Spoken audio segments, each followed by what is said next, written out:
Thank you, everyone. I'll just share that right now we're having a technical matter with Zoom, so we're going to try and correct that, but it will take a few minutes.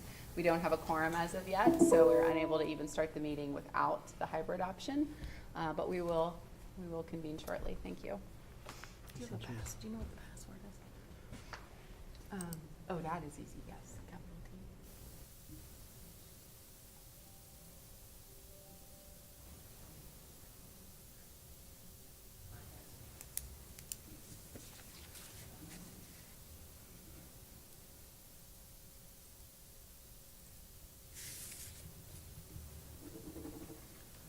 Hi, how are you? Very well.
Cannot chess the meaning.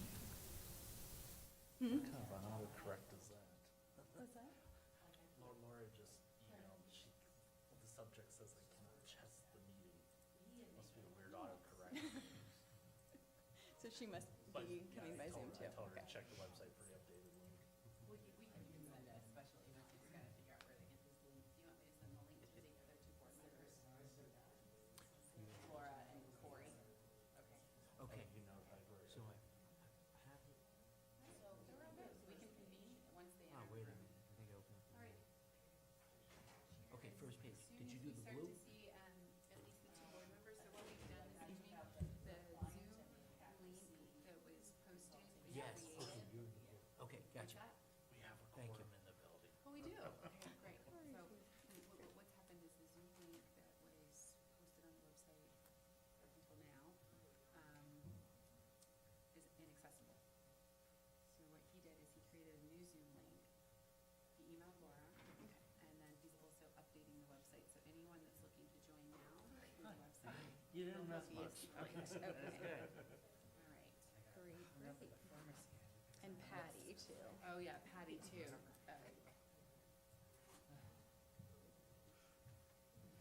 How are you? Good, yourself? Good.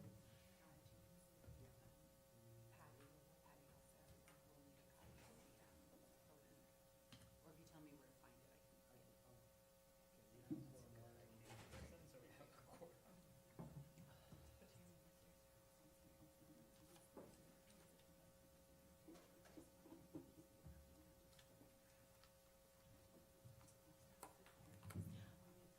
Fantastic.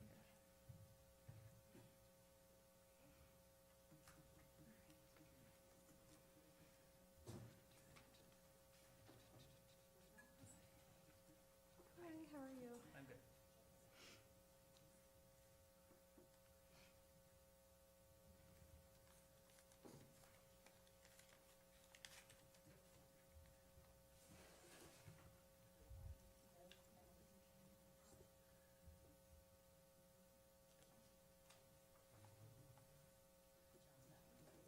So my wife works for the U.S. Green Building Council, and so, no, they've asked her to be the person who presents the plaque at the ceremony.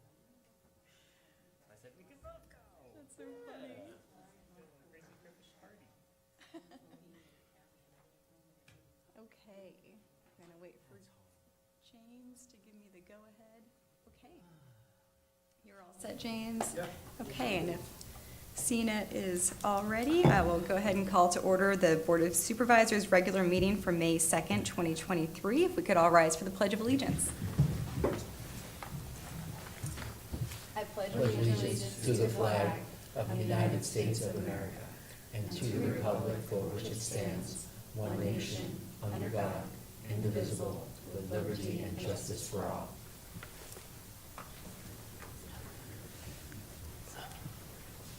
Okay, and up first we have the announcements, and I will go to our manager. Thank you, Madam Chair. And thank you, members of the board, staff, and public for joining us this evening for the May 2nd regular meeting of the Board of Supervisors. This meeting has been properly advertised in accordance with the Pennsylvania Sunshine Act as a hybrid meeting with the option to attend virtually and in person here in the main meeting room. If you are in attendance virtually using the Zoom platform and wish to speak on behalf of an agenda item, please say your name, municipality of residence, and the topic you wish to speak on when the chairwoman calls on you. If you are attending in person with us this evening in the main meeting room and wish to speak on behalf of an agenda item, please address the board at the podium and state your name, municipality of residence, and topic you wish to speak on. Prior to commencing the meeting, I have just a few short procedural items to cover. First, members of the public attending using the Zoom platform are asked to remain muted during the meeting to prevent any ambient noise from disrupting the meeting. If a member of the public is acknowledged by the chair, they may unmute their microphone for their question or comment. Secondly, members of the board are asked to indicate their name when motioning or seconding a motion so that the minutes may accurately reflect the action taken. Finally, a roll call of the Board of Supervisors will now be taken to ensure that all members can hear and interact using the Zoom meeting platform. Please indicate that you are here when your name is called. Ms. Strickland? Here. Ms. Stevens? I'm here. Mr. Thompson? Here. Mr. Gracie Griffin? Here. Ms. Deneni? Here. Madam Chair, you have a quorum. Thank you, and I believe we have one other item under announcements. Yes, Madam Chair, I would like to introduce to the board Ms. Dia Kocher. She joins us this evening for the regular meeting, serving here as our Finance Director for Ferguson Township. Great, thank you, and welcome, Dia. Thanks for joining us tonight, and welcome to Ferguson Township. Thanks very much. Okay, moving on to public input. If there's anybody on Zoom or in the room who would like to comment on an item that is not currently on our agenda, now is the time to do so. I'm not seeing any hands online or in the There's a room. doctor here. I don't know if that was a comment for public comment. We'll give it one more minute. And if not, we'll move on. And we'll move on to the approval of the minutes, and there is one set of minutes there, April 18th. Would anyone care to make a motion?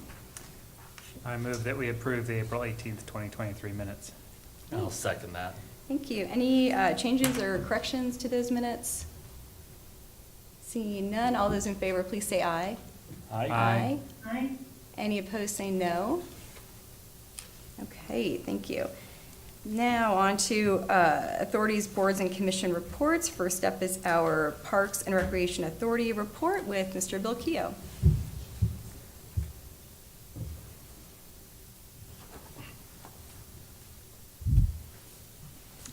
Thank you, Madam Chair. All of you should have received in your packet my written report. Couple of comments. You all should have received the summer activity guide.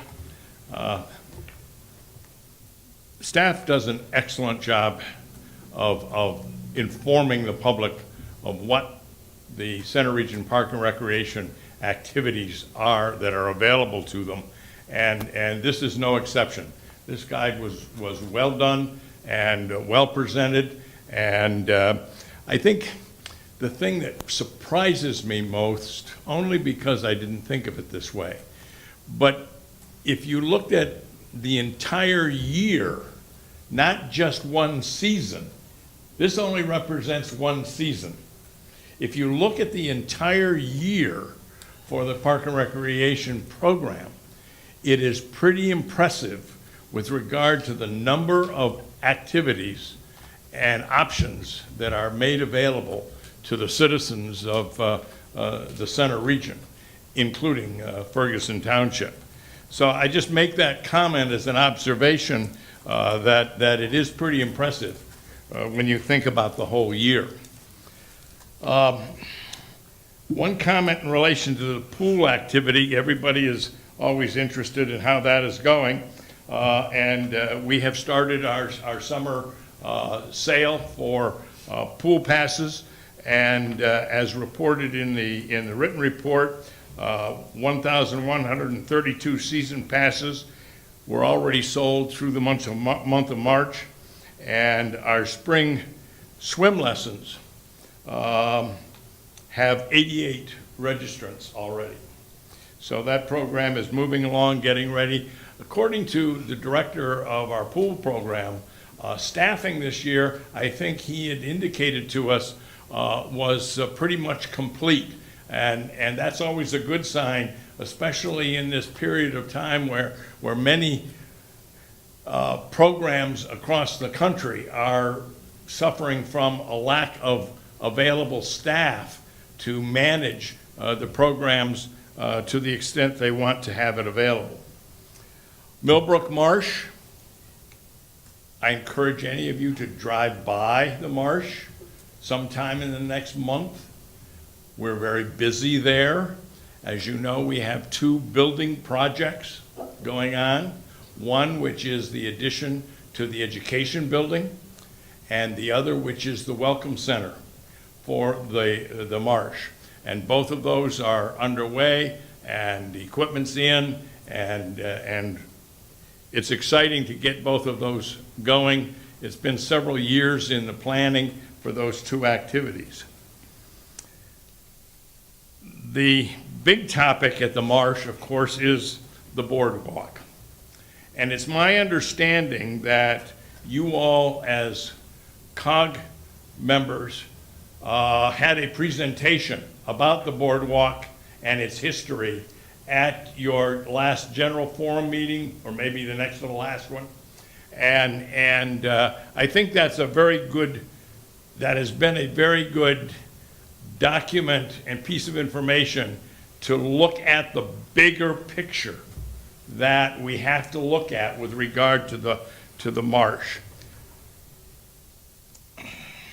One of the interesting things about the marsh project that isn't getting a lot of play, but there are anticipated 3 different activity projects to go on in the marsh over the next 5 to 7 years.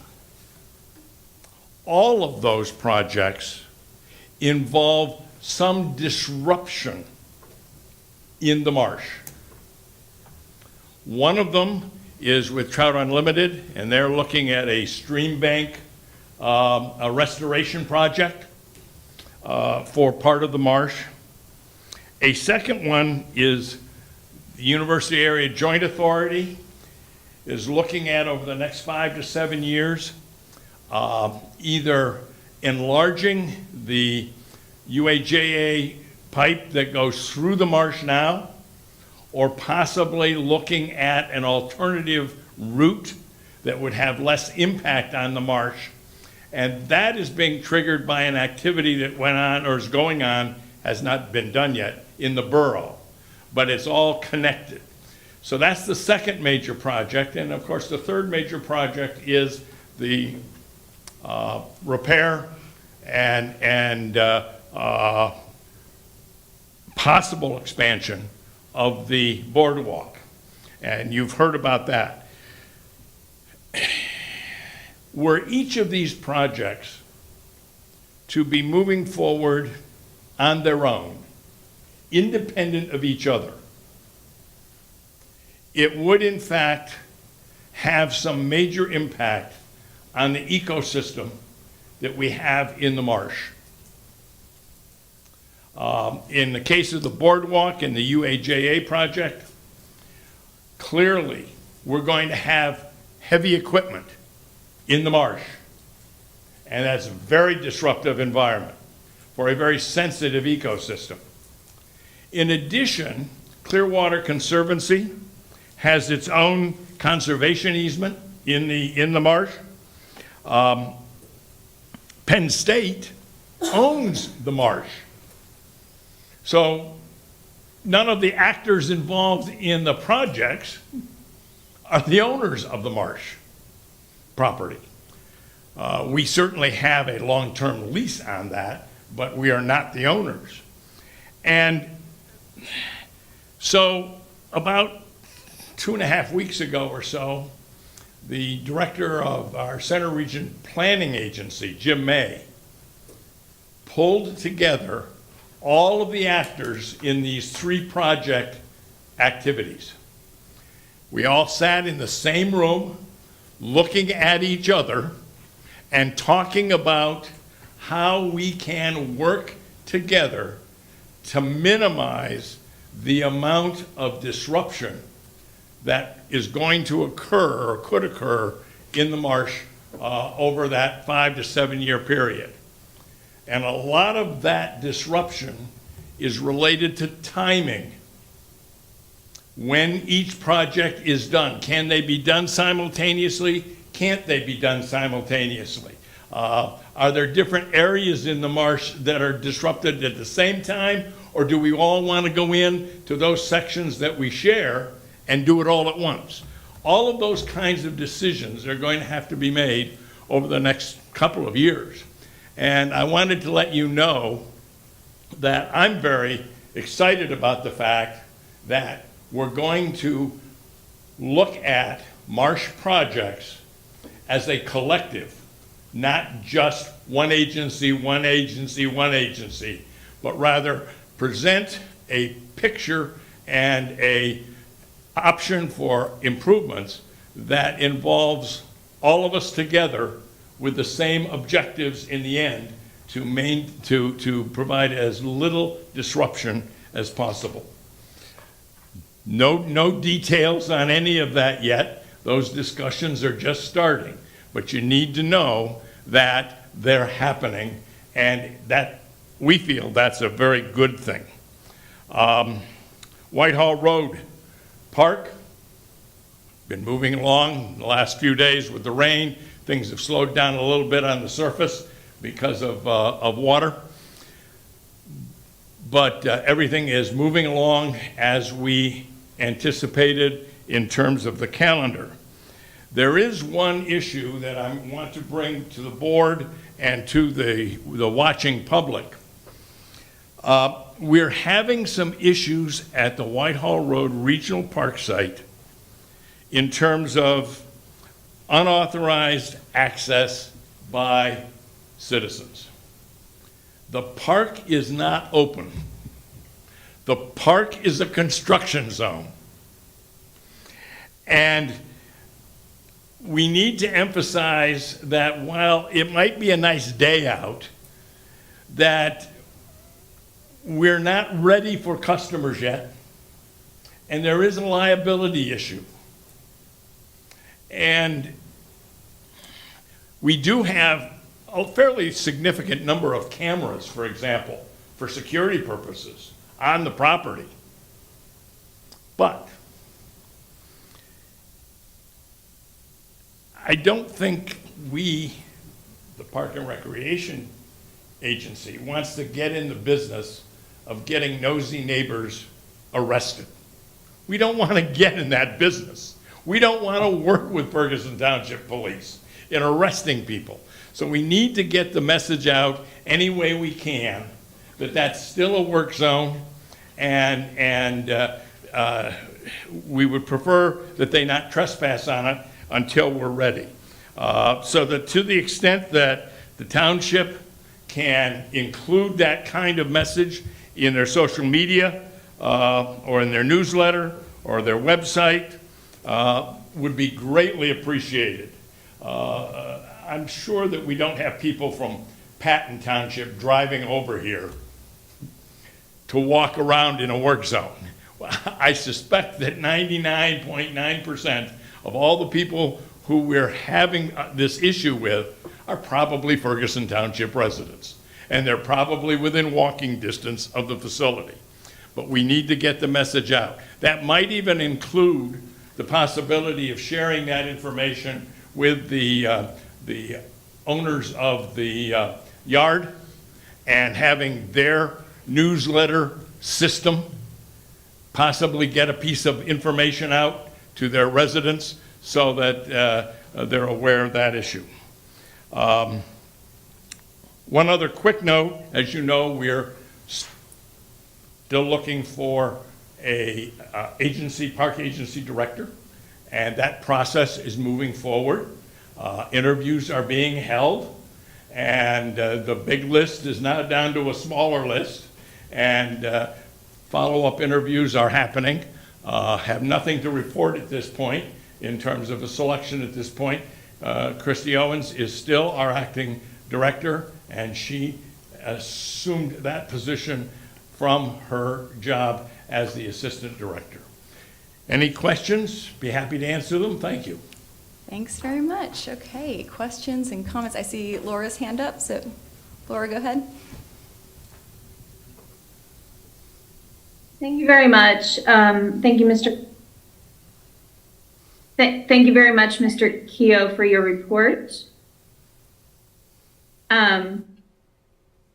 I just wanted to mention and then asked a question about, I noticed, well, we all know that there's some staff positions that need to be filled at COG, and so we've been asked to, hold off on requests to staff for information, and I appreciate and understand that. But as the Millbrook Marsh topic continues to be discussed, and actually I signed up for, if you go to the marsh, there's a place where you can have a QR code that will take you to a place where you can sign up for updates about specifically the boardwalk construction. And so I signed up for those, and I've received 2 so far, and they're very nice. You can tell a lot of time and effort has been put into them, and I very much appreciate them. They're also very, very positive in terms of our ability to move this forward, I think, in a relatively expedient manner. But the one thing I've noticed about them that I wonder that could perhaps be addressed, or maybe we could piggyback on that effort, given the stretch in staffing. I wonder if we could also make sure to, in companion with that very positive messaging and keeping our folks informed, if we can also, as a companion, let them know that we're very interested in fundraising efforts for that $11 million. And so it's just balancing that message with a request. We're very positive, and we know how much you love this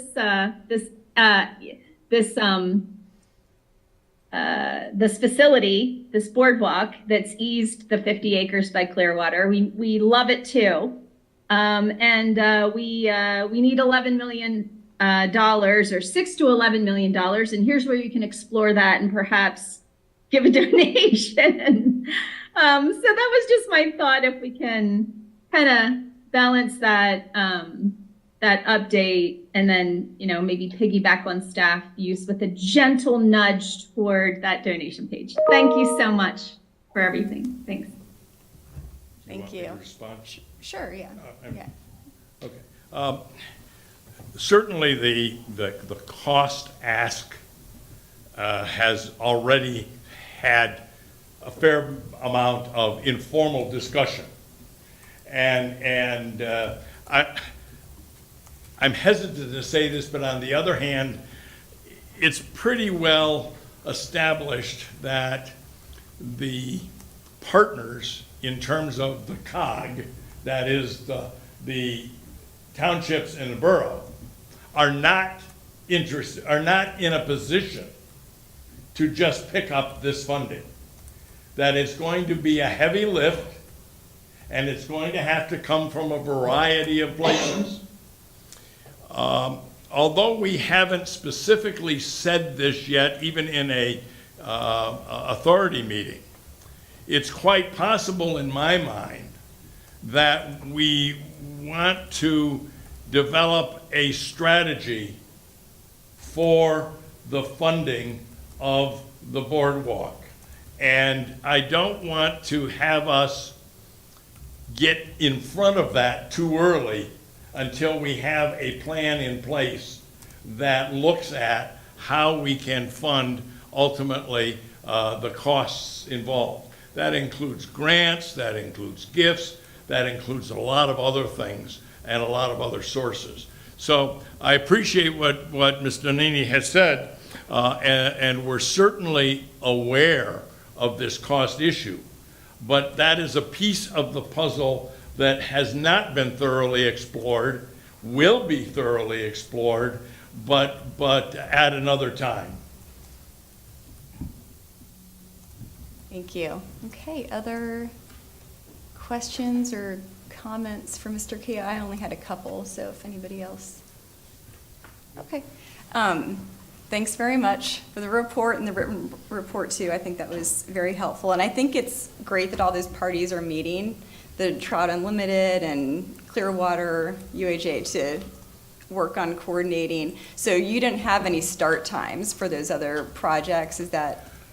The only thing that we have in the way of start times for all three of those projects, in our initial conversation, Trout Unlimited probably is in a position to start the soonest. UAJA is probably in a position of being closer to the 7-year period in terms of the future. The boardwalk is somewhere in between there. Now, what we hope to be able to do is maybe delay some of the Trout Unlimited activity, maybe bring the UAJAA activity a little closer than the 7 years, and all then get in a bubble of time that is appropriate to the project. Mm-hmm. But at this point, no decisions have been made along those lines, but we have recognized that we're talking about a window that is from, say, a year and a half from now, up to 7 years from now. But even UAJA is not saying, oh, we can't ever talk about anything less than 7 years from now. They're saying, you know, we're going to work with the rest of you. And that's a good thing. I'm just so excited, Lisa, about the fact that these agencies, we sat down together in the same room and started the process of laying out where we're going to go with this. Because I don't always see that happening in the region in other activities. So this is clearly a good thing.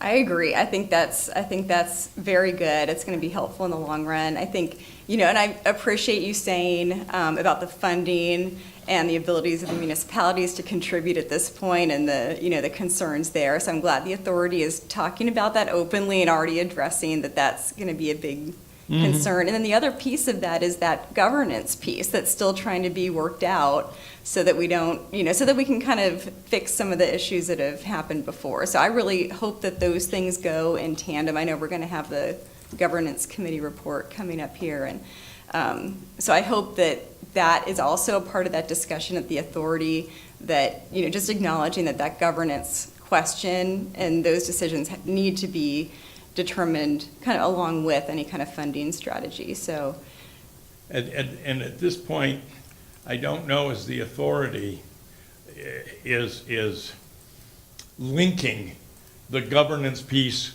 with the Millbrook Marsh boardwalk piece.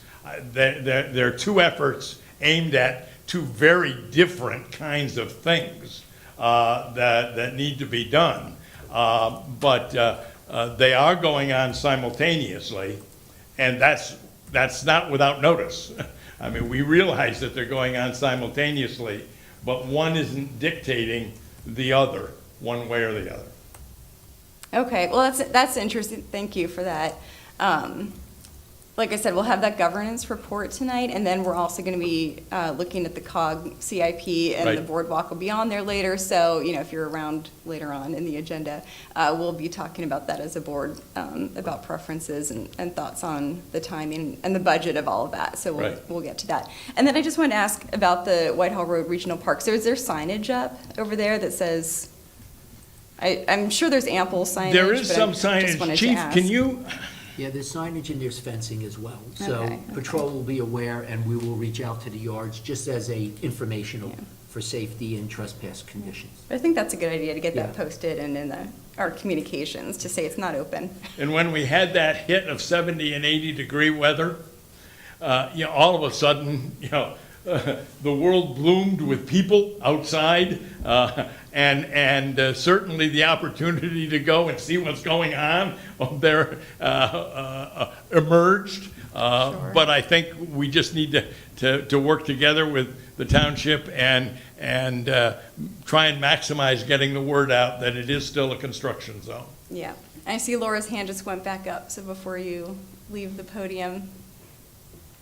Thank you. I appreciate you returning to me, Chair. Your conversation brought a question to mind or a concern. I am fully on board for us supporting the region, of course, in keeping trespassers off that property. However, I think I caught somebody saying that the signs were very expensive. I just am recalling that once upon a time, I had someone come onto my property and remove 3 trees. It was a surprise to me, and I reached out to the chief, and the first thing they said to me was, "Is your property properly marked?" And I had to say no, it was not actually. Bill, you know where I live. You all probably do. It's a rural property. It's wooded. That property is a rural property. It's farmland. We know people trespass on farmland. It's hard to mark. But what I guess I'm wondering about, while signs are expensive, it is quite essential that the property is marked to deter trespassers. And if it's not marked, I don't know that we should be kind of pointing the finger at them because they really may not understand. And then just an addition to that is I have some concerns about relying on Ferguson Township Patrol to do the job that a sign could do. And I'm not saying that's what's being said here. It's just that as signs are expensive, so is staff and staffing, and our resources of police are highly trained. And so I guess what I'm saying here is if this is about resource scarcity, there's 2 scarce resources that have costs. I think maybe signs can get the job done in a way that's much more commonly done. Thank you. That's all. Thank you. Thanks. Very good. Okay. Yes. Executive Director wants to address that. Oh, did you want to speak to that? I think we might have additional information. Hi, excuse me, Eric Norrenberg, COG Executive Director. I don't think anybody referred to the signs as being expensive. I think we've been coordinating very closely with Ferguson Township PD to make sure that we have adequate signage up. Additional signs were posted, and as the chief mentioned, we've moved the orange construction fencing and some orange construction barrels to make sure they're closed off at the end of the day, just to make sure that there's a lot of deterrence and clear messaging to make sure that there's no misunderstanding. So I think we're doing a lot in communicating, and the chief said he would be sure to let us know, or any members of the department would be sure to let us know if there's anything more that the contractors or Center Region Parks and Rec can do. So I think it's under control. So far, so good, since that initial warm weekend that Bill mentioned. So thank you. Thank you. Great question, and thanks for that additional information. Thank you, Bill. And moving on to our SCLO library report with Ms. Barbara Ziff, and I cannot tell if Ms. Ziff is on the Zoom.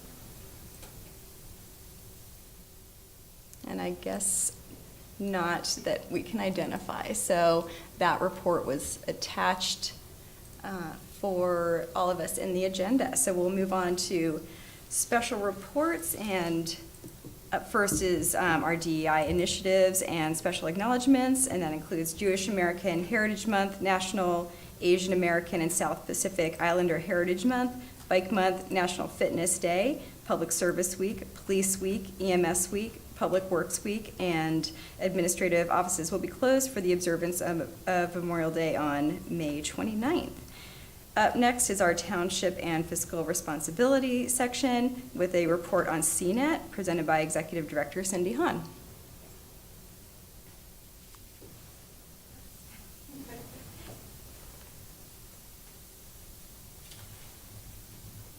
Good evening, everybody. I'm not Cindy Hahn. I'm Leslie Lang, your newly appointed CNET board member for Ferguson Township, and I have the pleasure of presenting with our CNET Executive Director, Cindy Hahn, today. So CNET produced 501 programs for the 2022 season. There are 16 CNET program members, 3 pay-as-you-go members, including SCO Library, Penn State, and the Center Region COG. And they are pay-as-you-go because they don't receive the franchise fees from cable companies. This I've learned, and I'm sharing with all of you tonight. We have some lovely slides before us, and we're going to just run through those slides with you very quickly.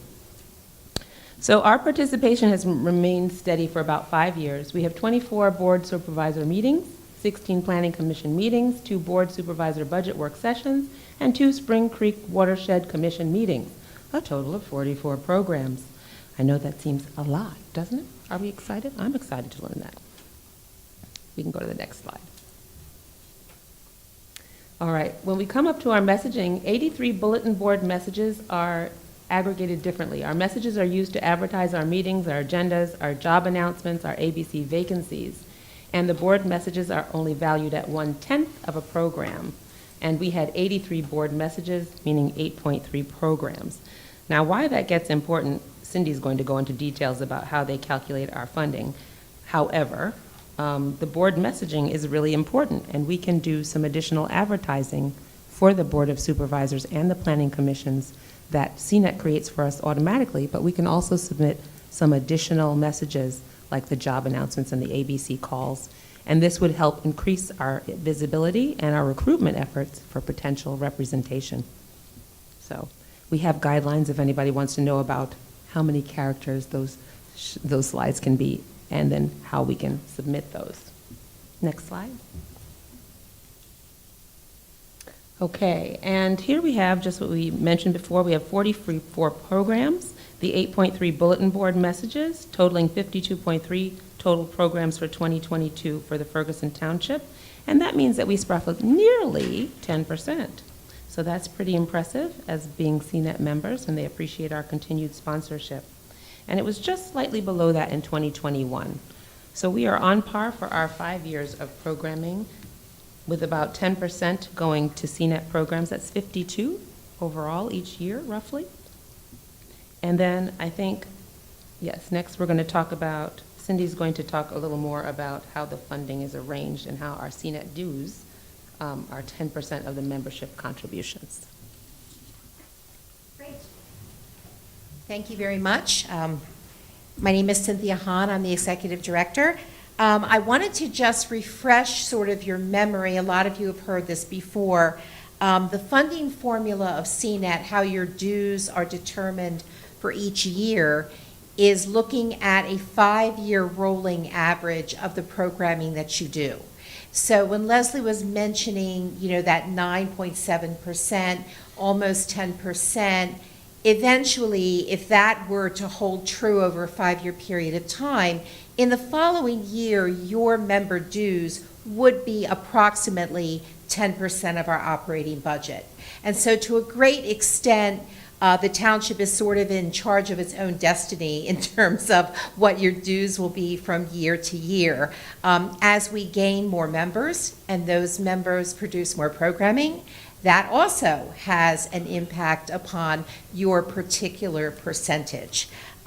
So we're looking at about 9.9% in the period of 2018 through 2022, and that's, up about a percentage point. It was 9.04% in the period of 2017 through 2021. Next slide. The highlights for the year, to run through those briefly, our little tiny nimble staff produced 501 programs in a single year. And I think if you look around, you probably will not find another local television station that is producing 501 programs a year. So we're really quite proud of that.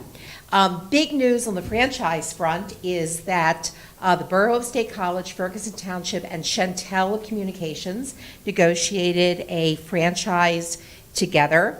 And the franchises with Chantel are being completed in 2023 with Patton and College and Harris Townships. And my understanding is that just last night, the Bellefonte Borough engaged the Cohen Law Group to begin negotiating with Chantel for a franchise with them.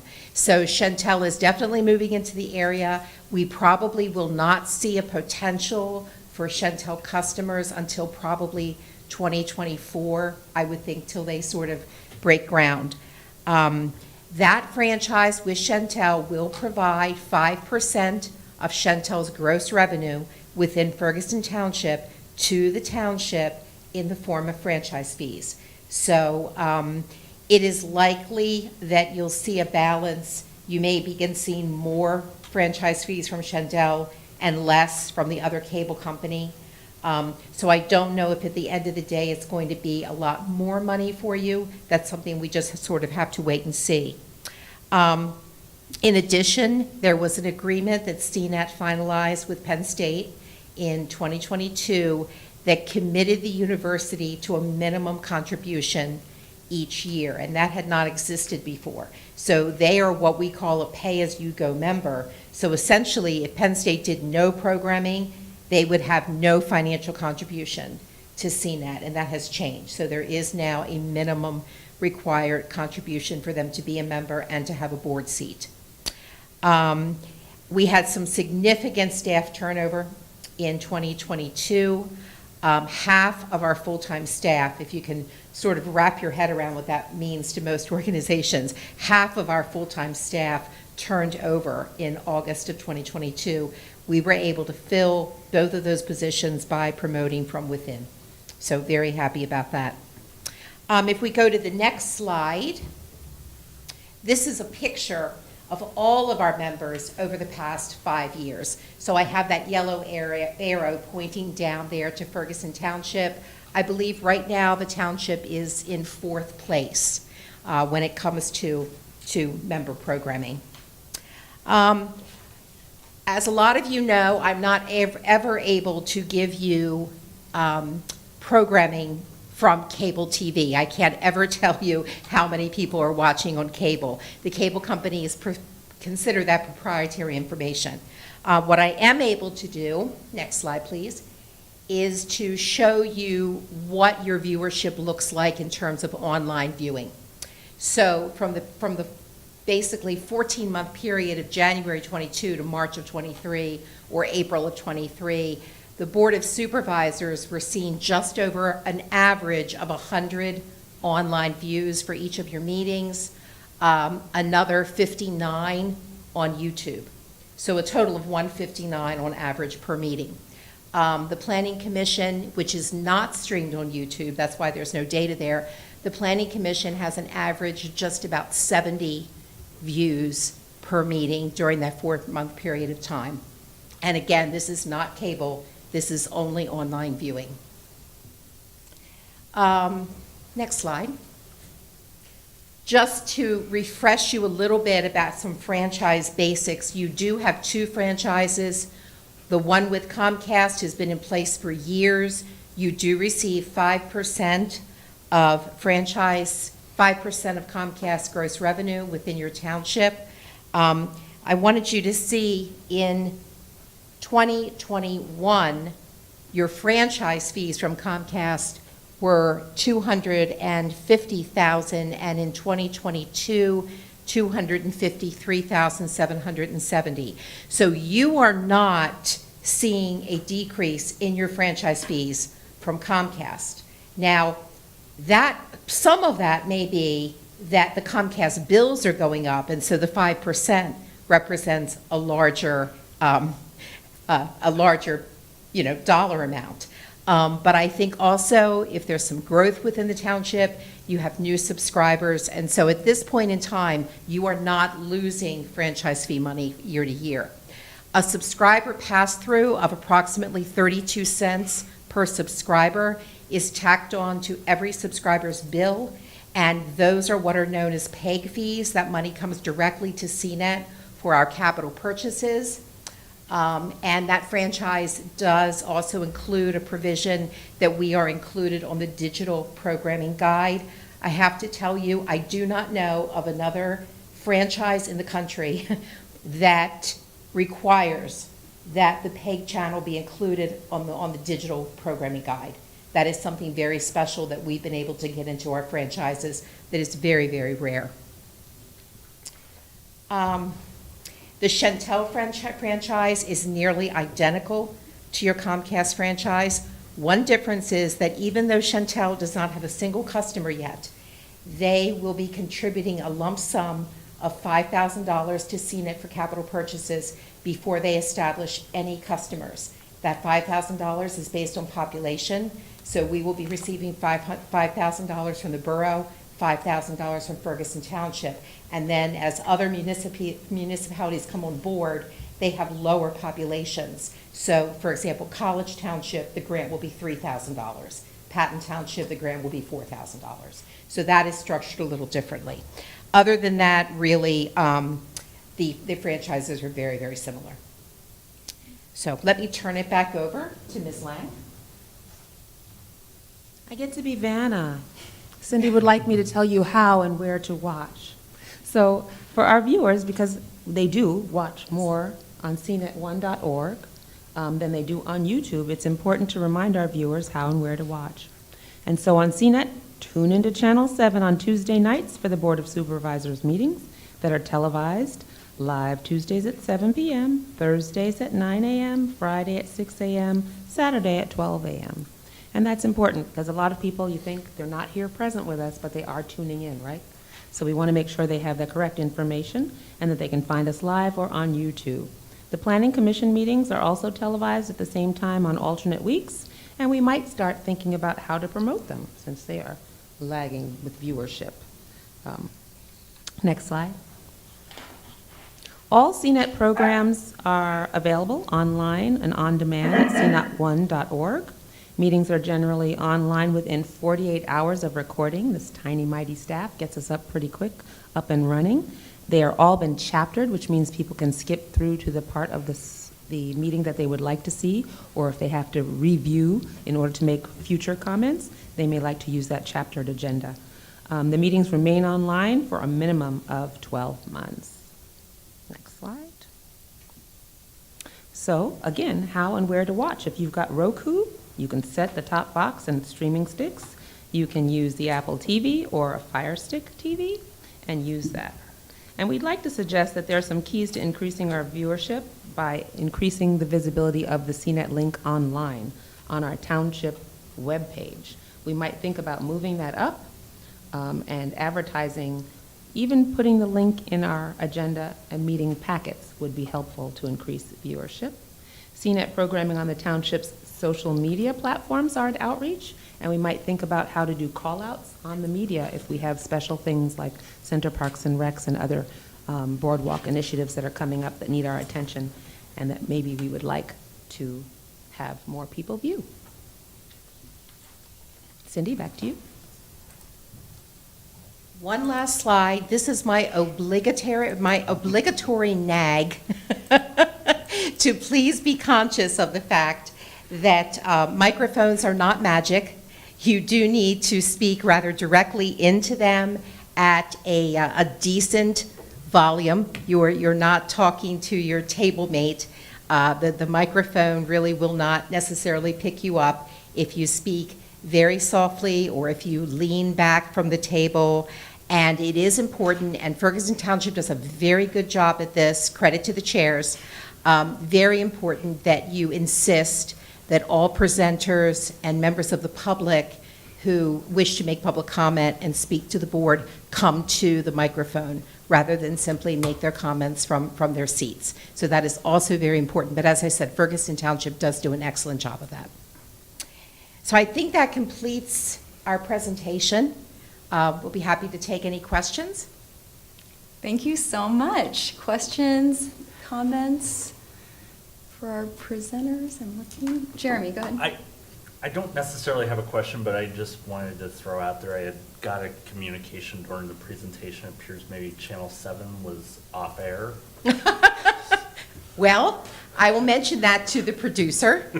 So. We will check right on that. We don't, of course, you don't know where that problem is coming from, but we'll check Right. on that. Could- Thank you. Could have a mouse that chewed a plug Could have a somewhere. mouse, could be Comcast, right, Right. exactly. Makes online, on-demand viewing even more important. There we Right. go. Because we can rewind and go back to that stage. I'm sure the YouTube stream is up at CNET Center County. Great, thank you. And I see Laura's hand up. Go ahead. Thank you so much. I just, it's my last time I'm going to receive this presentation from the seat, and I just wanted to take a minute to say thank you so much. I'm tearing up. Thank you so much for your service, everything that you've done. I really just appreciate it so. And thank you, Leslie, for those lovely suggestions. They were fantastic. So just thanks. Thank you very much. Ferguson Township has always been very supportive of the organization, and we really appreciate those years of support. Thank you.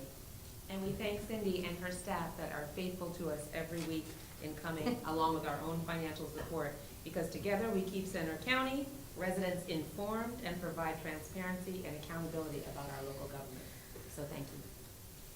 Thanks very much for Thanks. coming. Thanks for the presentation. And thanks to the staff that's Yes. here recording and televising every meeting of ours. Are always so great to work with and helpful when we have issues, and we're very appreciative of them. So thanks very much for that. And we will move on now. Up next is our Community and Economic Development section with an update on the Active Transportation Plan and Long Range Transportation Plan by Ann Mesner and Jim Saylor.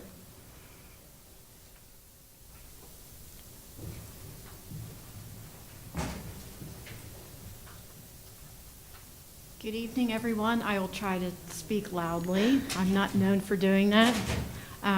But I'm Ann Messner from the Center Region Council of Governments and the Center County MPO. And my boss is here tonight, Jim Saylor, and we'll be tag teaming with our presentation tonight. So I'll do the first couple slides and then I'll hand it over to Jim. So when you get a chance.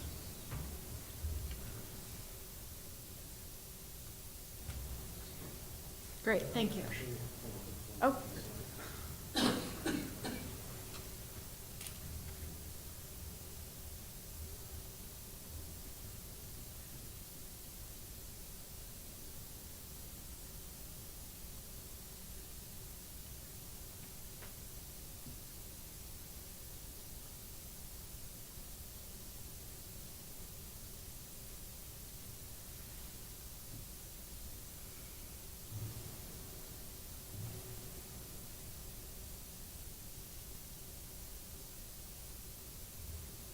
Well, I'll just get started. So,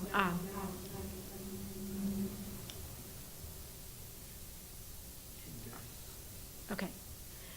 So next slide, please. We'll just skip ahead. We're here tonight to talk about the Active Transportation Plan and the Long Range Transportation Plan.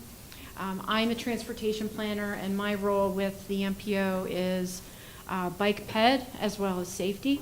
So my topic tonight with you is to go over what the MPO is and our Active Transportation Plan. So in case you haven't heard what we do quite a few things, and much of it is programmed, and we have to follow the program. We'd like to keep everyone up to date on legislation, like the bill and funding that's coming from the feds, keep stakeholders informed, That includes not only our tech and coordinating committee members, but all citizens of Center County, because they are all stakeholders. But we also need to keep in mind that things change, and at times we have to develop new plans. And that is one of the things I'll be talking about later. Every 5 years, the Metropolitan Planning Organization has to update their long-range transportation plan, and we are just now starting that process. And Jim will speak to that in a little bit. Some of the other programming requirements that we have to deal with are the Transportation Improvement Program. That is a 4-year cycle where we have our projects programmed throughout Center County, essentially roads and bridges, safety projects, those types of things. The 12-year program is an extension of the TIP, as we call it. And the funding isn't always clear in those in those later years, but we always have those projects in mind to move them up. So when the time comes to add them to the TIP, they are ready to go. Finally, the UPWP, that's staff's marching orders. So we have to have a work program in order to execute all of these documents, and that keeps staff on track. Also, as part of our role, we worry about federal, state, and local funds so that we can make sure that the roads, bridges, transit, and active transportation are all reviewed and considered when it comes to funding opportunities. Next slide, please.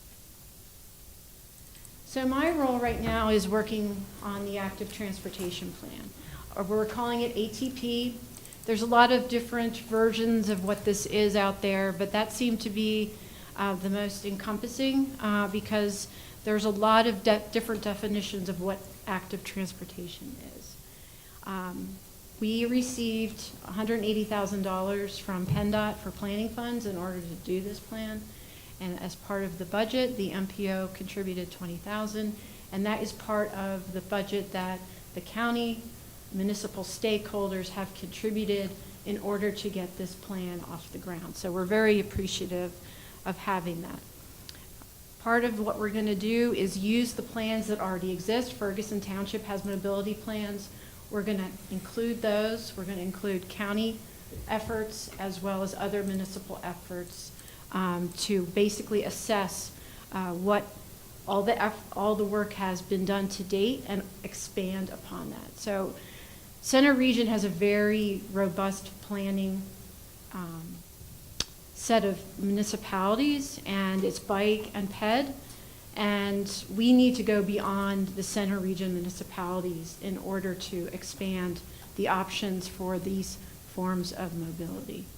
And we want to make sure that we have data. We're going to use crash data.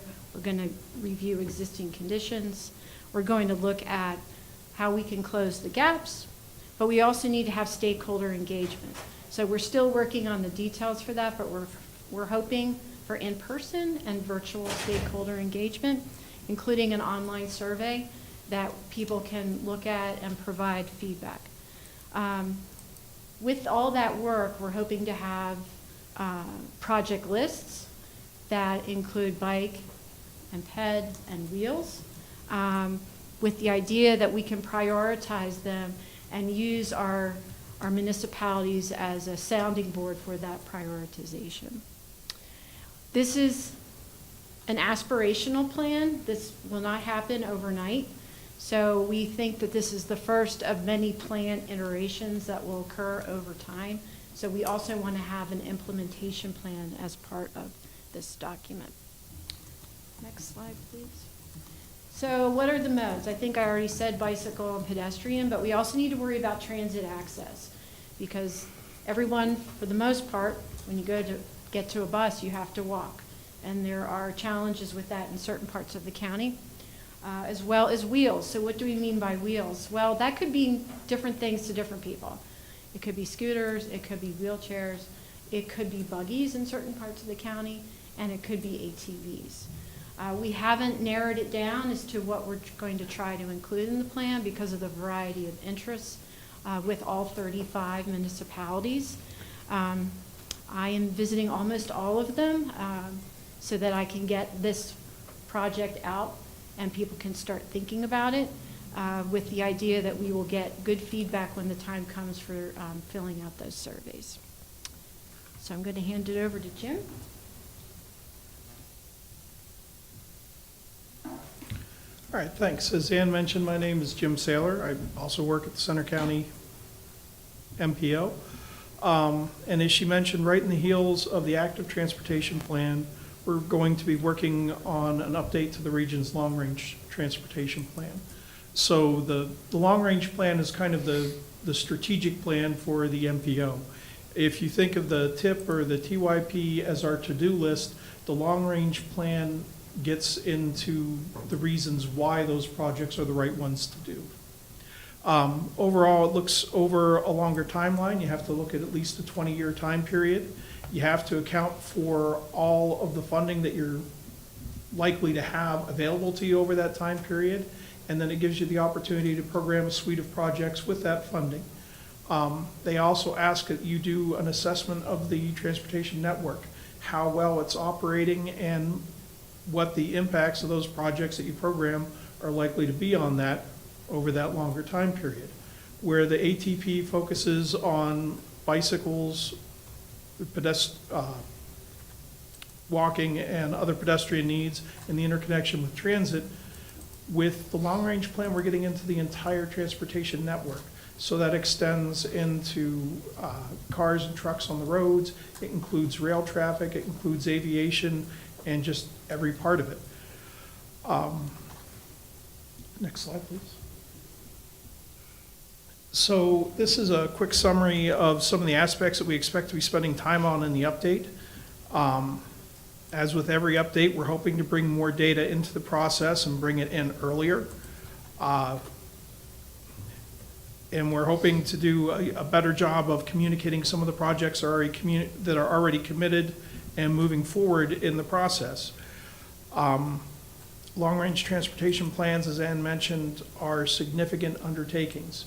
So FHWA likes to see you start coordinating on the plan 30 months out from the time that it has to be adopted.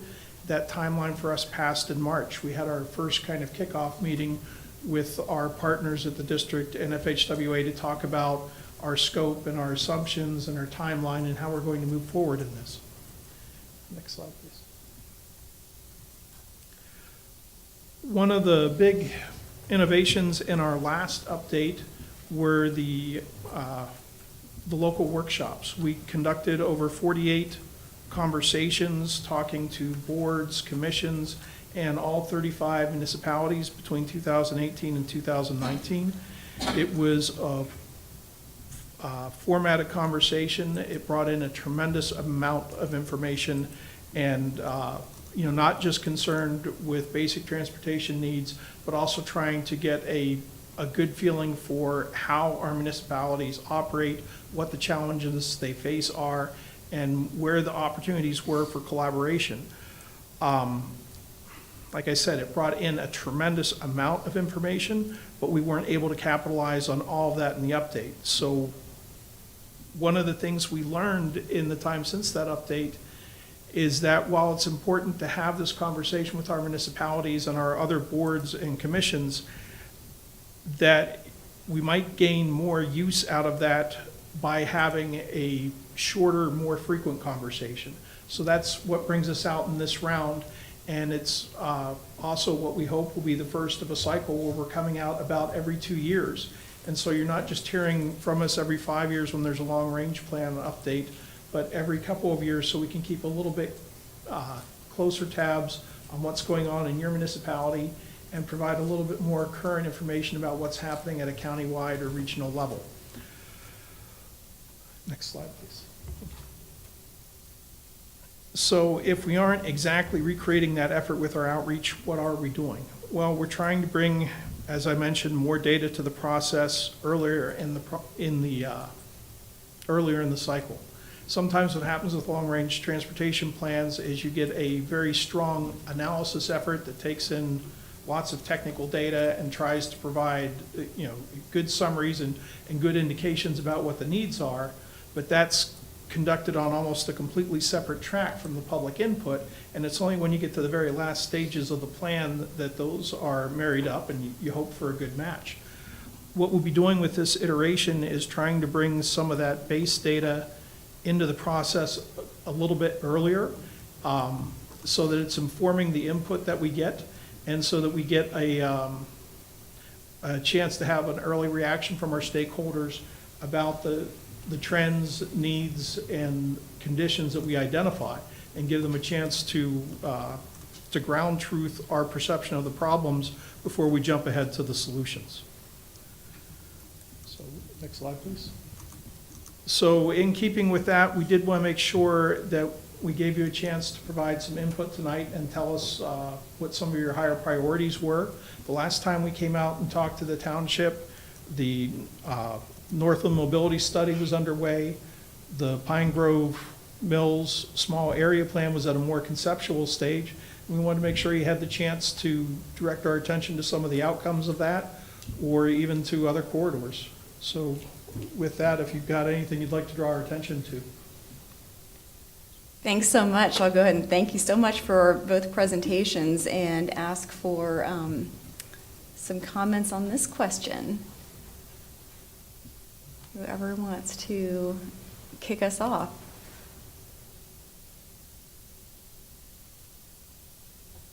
Laura, go ahead. Sure.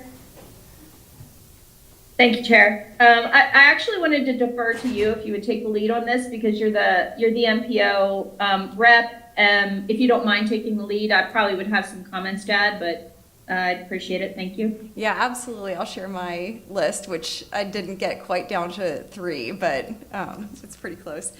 Thank you for mentioning the Northland study. So that is still an area of concern. We do have a CATA stop there, and we've been trying to work with CATA to see if that can be repositioned somehow. There's a mid-block crossing that is not a approved crossing across, yes, you know what I'm talking about, on Blue Course Drive between Martin and Circleville.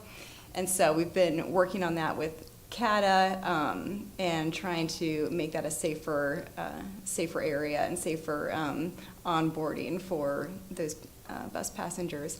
That area, I would say,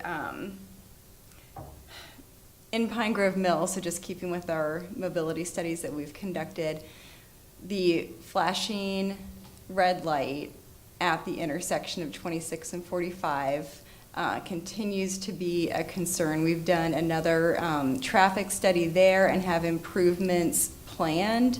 And so that'll be moving forward, but still there is a realignment on the long-range transportation plan that may or may not really be relevant anymore, given development that's occurred since that was placed on there, and then improvements that will hopefully have been done by the time this new LRTP is really getting a foothold. So that, I think, is worth revisiting. So while that light didn't warrant a full traffic signal at this point, I think it's just a matter of time. So I think maybe reimagining what that project is on the LRTP based on current conditions and predicted conditions here in the future with our improvements would be another one.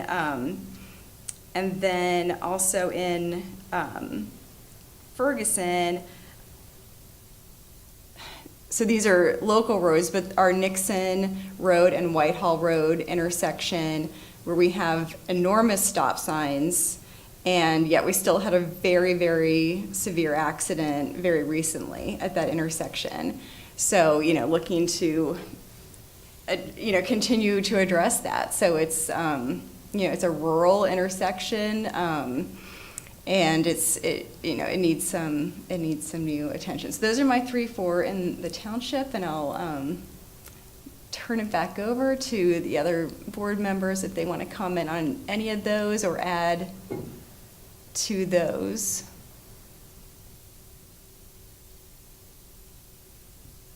Not seeing any comments, but I'll go back to, Laura, go ahead.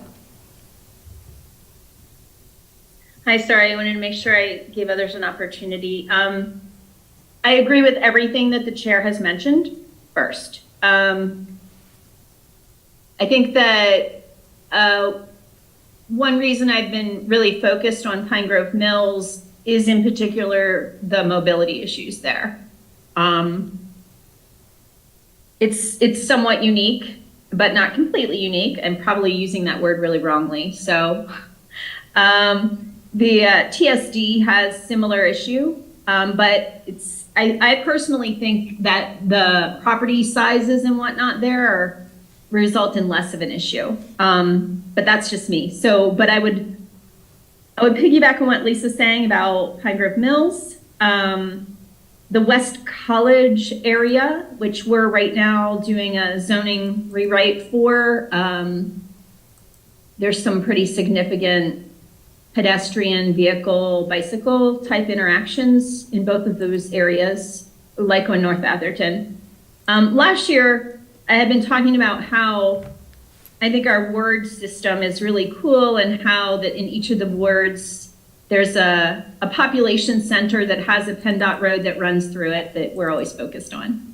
And two of those now have mobility studies, and then the third is West College. So that's the Pine Grove Mills area, the Northland area, and the West College area. I've been a really vocal advocate for the Pine Grove Mills area. But those other two areas also, I know these are kind of generalized comments. I don't really have anything very specific, but we always just keep circling back to them as being literally pinch points. I want to also elevate and reinforce what Lisa said about perhaps needing to look at the plan for the realignment of the intersection in Pine Grove Mills. When the locals and the board looks at that space and thinks about realignment, it doesn't solve the pedestrian problem. It doesn't increase pedestrian safety. And the reason why we failed the warrant is because PennDOT does not include the right turners.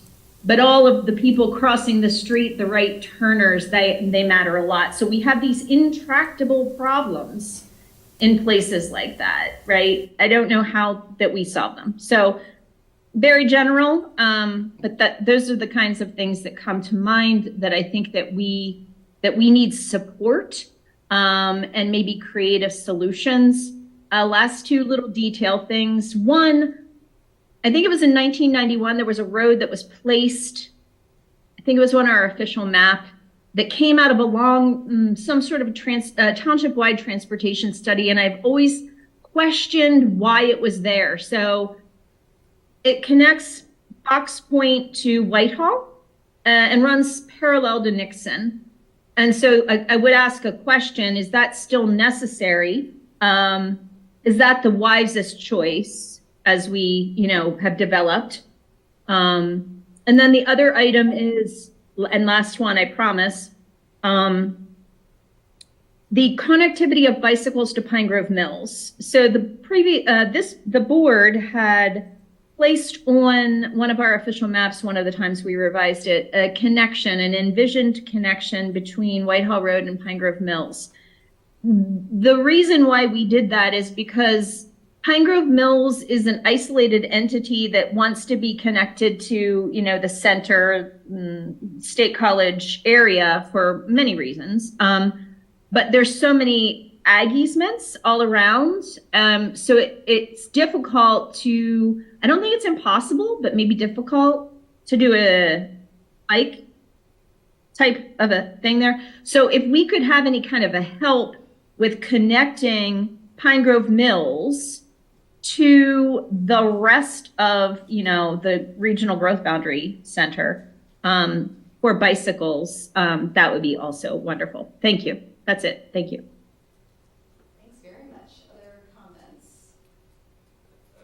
I think my only comment would be one of focusing on connectivity as well, even in smaller places within the township.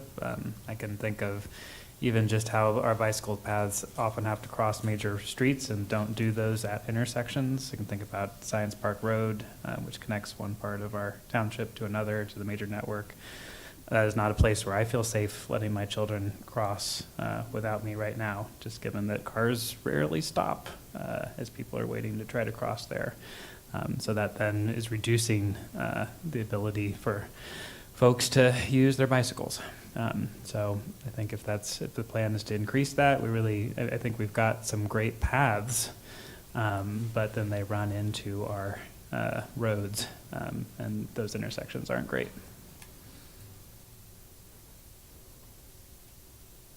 Thanks. Other comments on this? If not, we'll let Jim carry on. Okay, well, the last slide, we were just asking for inputs specifically on safety issues. And I think we kind of got to that in some of our comments. Definitely, I'd love to open the floor if there's anything that we haven't touched on.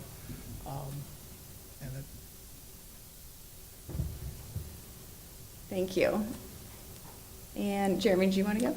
Yeah, I've been thinking about the circle, so two connecting streets that tend to change names, but the Circleville, T-Berry, Blue Course intersection, I've noticed when turning right out of T-Berry, there are oftentimes occasionally a U-turn driver that does not yield to me making a right turn, and I'm trying to focus on oncoming traffic. I'm coming down. Speeding has been an issue, of course, for a while on Blue Course Drive, so it is sometimes hard when turning on or off of Blue Course Drive to try to gauge whether or not the oncoming car is at least going a speed that you know you have enough clearance when you pull out. And the other thing I've noticed when coming out of T-Berry, if you're turning left out of T-Berry, you don't necessarily can tell what the oncoming cars turn, if they're turning left or going straight, because you can't see their turn signals because of the way the intersection's configured, and you can't necessarily just go out into the intersection because they're kind of like having to drive like straight towards you to make their turn, left turn onto Blue Course, and you kind of have to cross into their path too to turn left going the other way, so makes it a little bit dicey. As far as accidents, I know there has been 2 accidents there within the past year. There might have been more, but it doesn't seem like the accidents are too significant, but still. Worth looking into. Yeah. I'd follow up on that. I feel like that exact intersection you're talking about is a major pinch point for all our modes of transit. And I marvel at the number of bikes I see using the crosswalks there when we have a tunnel. And I don't know quite how to deal with that. Also a lot of pedestrians cross there as well, just because of where it is, and that's also an area of concern for us because the bus stop is right there. Bus stop. That we're trying to figure out how to perhaps do something better about. But I think that there's a lot to investigate there. Again, as one of these choke points where it's great up until that point, you get there, and then it's, I can't easily make the next step to connect to the next set of networks. I would concur with that, especially turning left into T-Berry. I'm also trying to pay attention to the pedestrian bicycle traffic as well. That tends to be a very favorable route to go into campus and the borough from.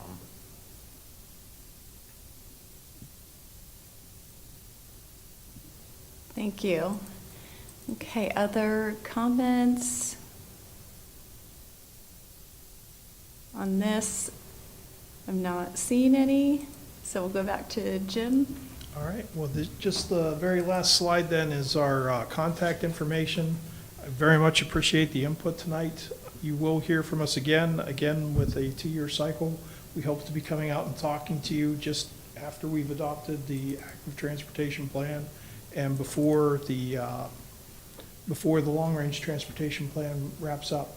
So thank you, we appreciate your involvement, and please reach out to us if there's anything that comes to mind that didn't quite make the list tonight.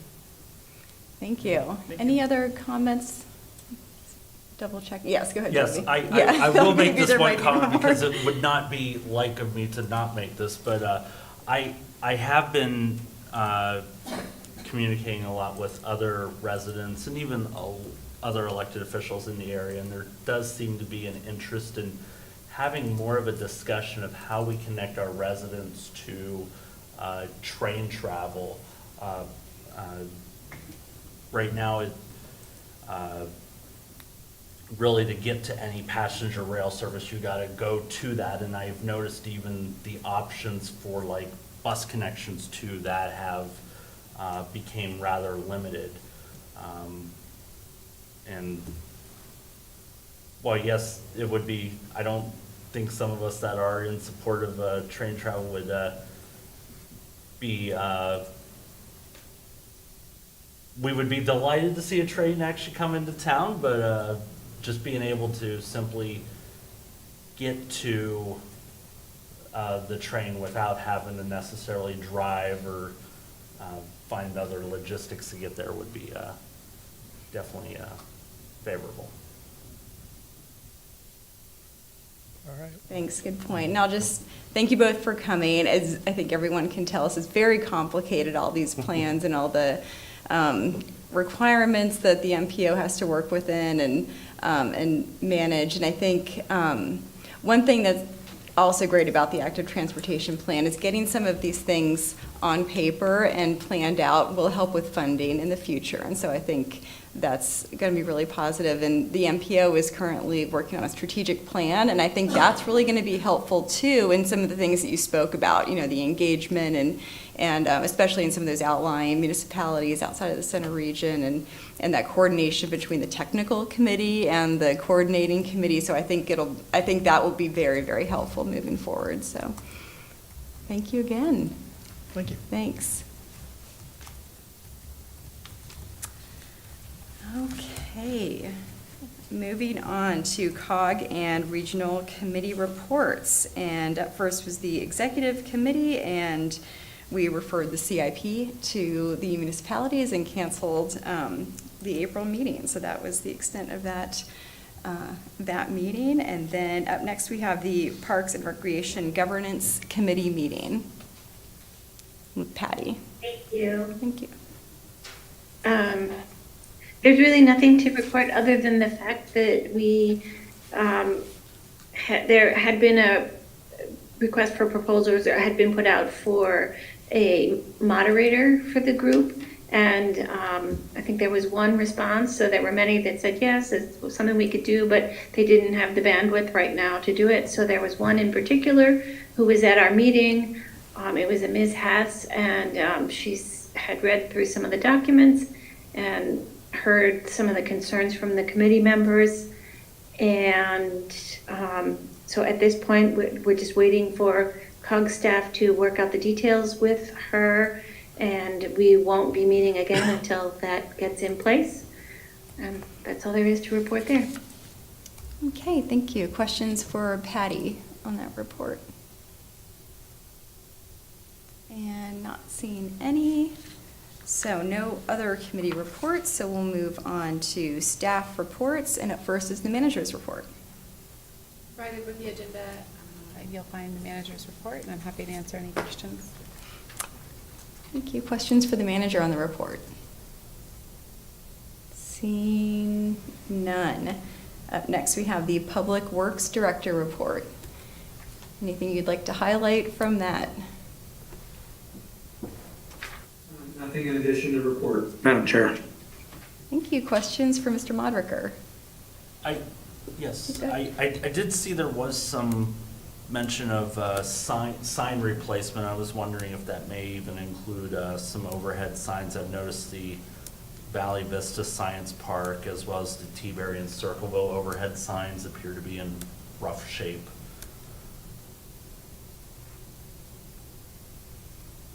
Jeremy, you want to repeat them? I'll just take a note. Yes, the Valley Vista Science Park sign as well as the T-Berry and Circleville Road overhead sign.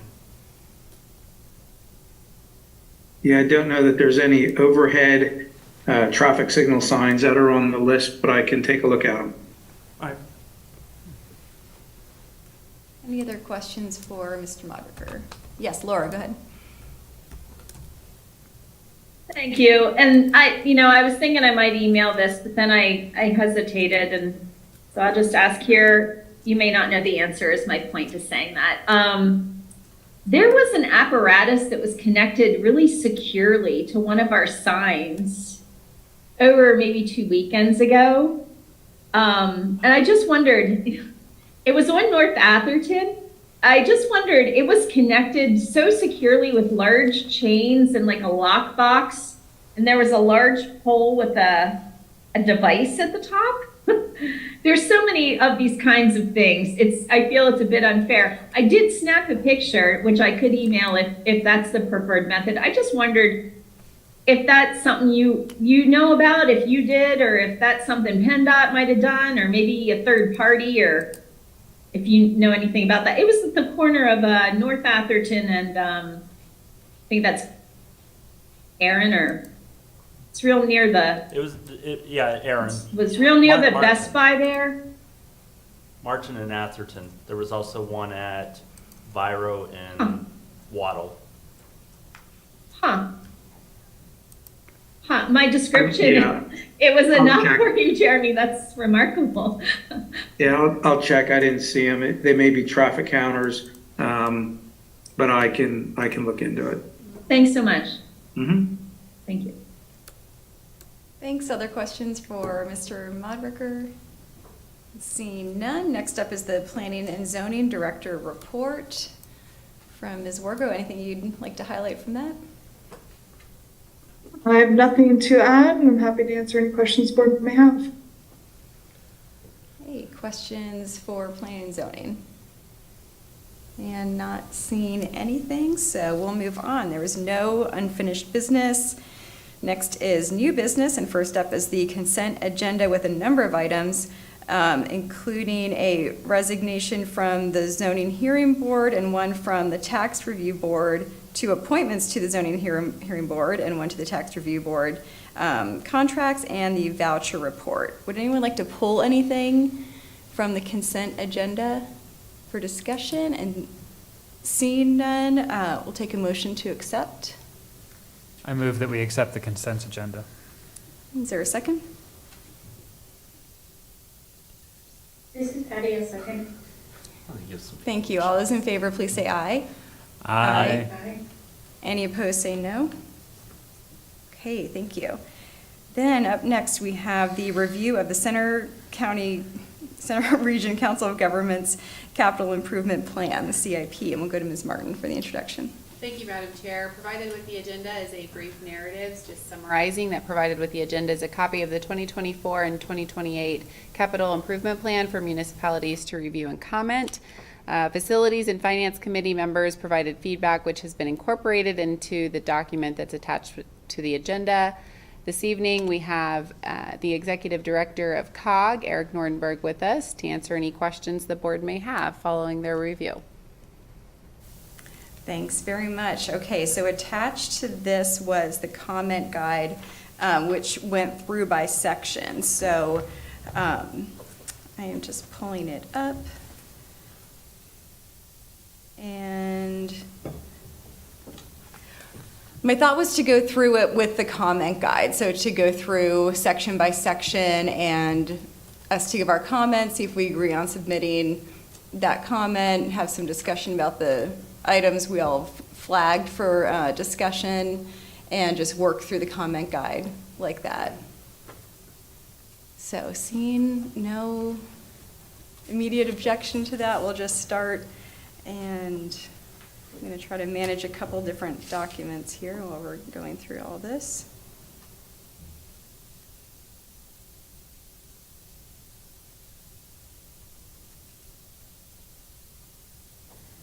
And up first is the Parks Capital Equipment.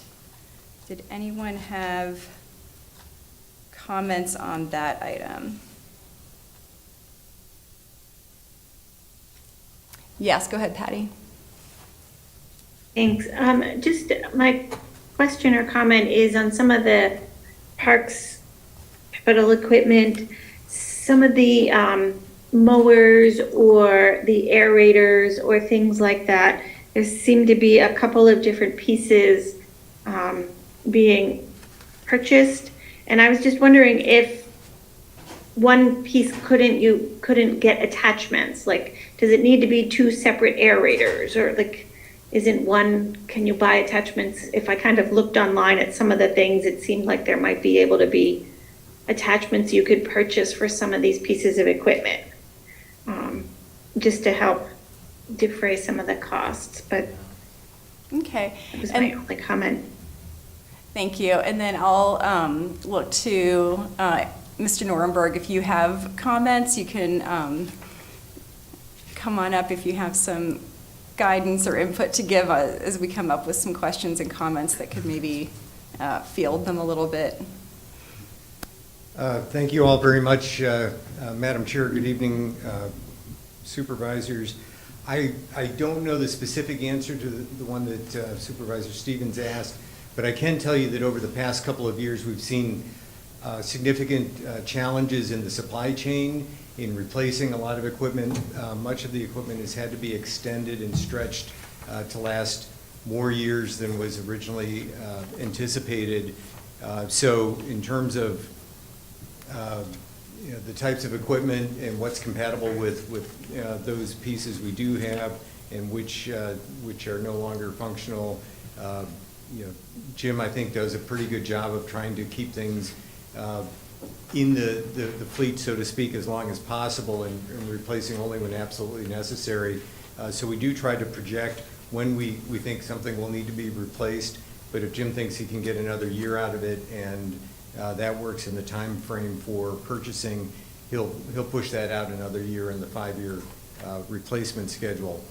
But we are seeing, much like fire apparatus and other things, very much longer lead time than we were before the pandemic. So right now we're trying to anticipate replacement of equipment perhaps 2 years out from when we might need it.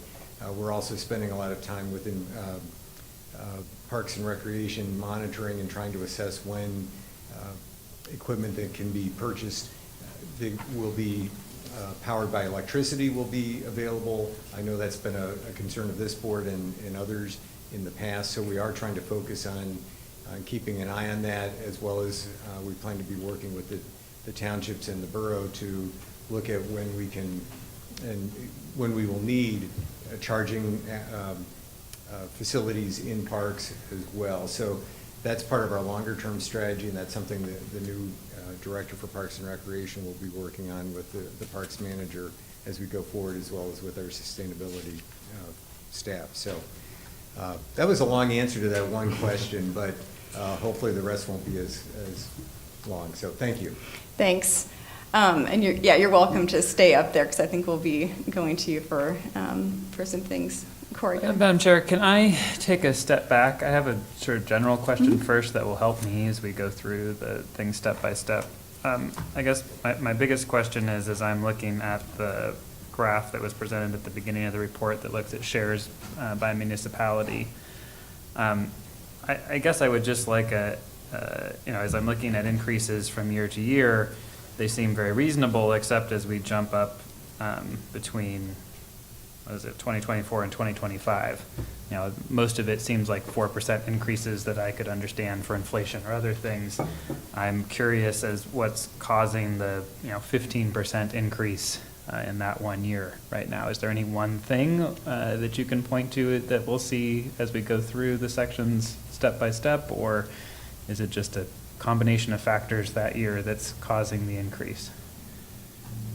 I think there are a couple of factors. I can't pinpoint exactly what that will be, and if you want to include that question as a question from the board, so that our interim finance director can help with that. But I can tell you there are two key things. Some is the deferred equipment replacement schedule. Some things on both projects and equipment planned to be purchased has had to be delayed, so we're seeing maybe some of that catch up, and related to that are cost increases that have been much more significant, especially on fire apparatus and other things. The other factor is that the Facilities Committee has recommended, and we're starting to see incorporated in here, a 2% in reinvestment or funding of depreciation, so that we're making sure that we're setting aside and we're funding the reinvestment in our COG facilities and making sure that we are not deferring maintenance. And so I think that's part of that as well. But if that comment's included in the comment guide, we'll make sure that we respond to it from the finance director's perspective. Thank you. Thank you.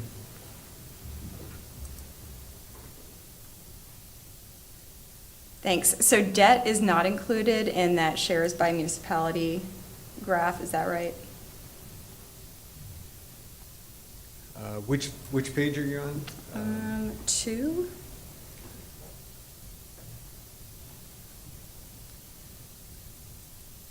I believe that's correct, but I would have to double check with the interim finance director.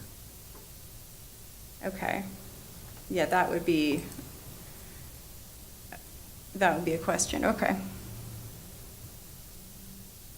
And we can stay on this if there's other questions on the pie graph. Yes, Laura, go ahead. Thank you so much. I also have a question about the capital equipment, the parks capital equipment, that's sort of like, it's a little bit more of a general question that relates to storage and then long-term planning for the storage facility, or as it's maybe sometimes discussed, multiple storage facilities. When we were going through the park comp plan process, there was some discussion at that time of an analysis that's called a level of service analysis that really is used for 2 things. One is to make sure you're providing a level of service for all various activities to your whole population, so you can do that analysis. And then another is, it's similar, but it's a little different.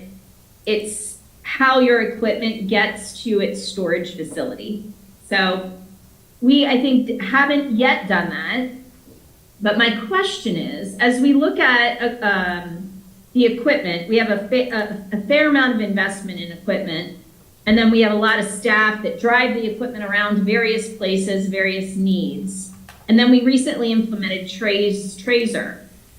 Is our goal eventually to be able to utilize Tracer to map the best storage places for the equipment, that then it can be utilized maybe in multiple places, or we find, oh, this use pattern dictates it's much more efficient to have duplicate equipment. You know, it can justify a duplicate equipment scenario when you're saving on staff time. Is our eventual goal to utilize a tool like that, Tracer or something like that, to really understand those dynamics to use our resources most efficiently? And one thing I'm thinking of is, I spent a lot of time at Spring Creek Park, and it looks like College Township actually has their building that they provide there. I'm not sure. I haven't asked anybody. I'm just assuming because it's their park. I'm assuming that garage was built by them. And then I'm assuming the equipment that's parked in there and used at that park is bought by the whole region. And I just wondered, 1, is that true? And then 2, are we kind of moving in the direction where we have a distributed system like that? Lots of questions. No need to answer any of them tonight. But I know that this is an opportunity where we can start to strategically plan and think about those long-term things. So I want to make sure I got that out there because of the significant amount of money we have invested in the parks equipment. Thank you so much. Again, it doesn't have to get answered tonight, maybe more of a long-term thinking planning. But are we using that GIS spatial analysis to drive our purchases and our staffing to do that maintenance? Thank you. Thank you. Did you want to comment on it? I can give a partial comment, and then we'll have to explore that further with the Facilities Committee. But the Facilities Committee has started work this year on developing the groundwork for a long-range facilities master plan. This was discussed in the program plan last year. And one of the things that will need to be included in that are the locations of facilities, because we do have some equipment that is stored at I know at some of the regional parks. I don't know the answer to the Spring Creek Park question that was just asked. But I can say that we do have safety concerns with hauling certain equipment very far and on certain roads, so that we try and not trailer equipment on 99, for example, or 322 on the expressways. So there are certain factors that can go into that, and I do know that our facility project manager has been learning about the capabilities of Tracer that can be used for mapping and considering location. I don't know if we can use that in terms of location decisions, but we can certainly use it about lifespan and strategic decisions regarding what type of equipment we need for certain parks and replacement schedules, and do a better job of tracking our assets. Thanks. Other comments on either the graphs, or we can move back to Parks Capital? Go ahead. I just must say Laura's question was incredible, especially in knowing that there is technology out there and software that's available to really track that stuff for the long term and make more smart decisions. Yeah, absolutely. I'm ready to go back to the Parks Capital equipment Yep, go ahead. if everybody else is. So as things are being replaced, I'm looking at, vehicles, for example. Is there a reason why because I'm seeing like there are Chevy trucks and there are Ford trucks, and instead of having a standardized fleet of vehicles, is there a reason why we're using different brands and slightly different types of vehicles rather than trying to have a standard fleet where we could swap one out for another? I don't know in terms of the brand, except that I believe purchases are made based on both availability and what is the better price, so to speak, in terms of cost at a given time using co-stars. But the bigger factor for our parks managers making decisions based on when it's time to replace and what the equipment can handle in terms of trailering other equipment. Some of our trucks are only to lighter duty, half-ton regular pickup trucks, and some have to be able to haul trailers safely. So those are factors, and I know Jim has spent a lot of time since last fall going through this again. And so what is identified there are the trucks that are being replaced, not necessarily what they'll be replaced with. We don't maintain the heavier equipment, the pickup trucks, for example, in-house. So there's less of a concern in terms of maintaining parts inventory or those sorts of things, the way it is with we do maintain all of the tractors and things like that in-house. So, not sure if that answered all of your question, but hopefully it gave you more context. Appreciate it. Good point. Okay, other questions or comments? Yep, Laura, go ahead. Thank you so much. I also wanted to make sure I noted how much I really appreciate the fleet vehicle spreadsheet that was included in the CIP this year. It was really very nicely done and complete, and I appreciate that a lot. My question is about that.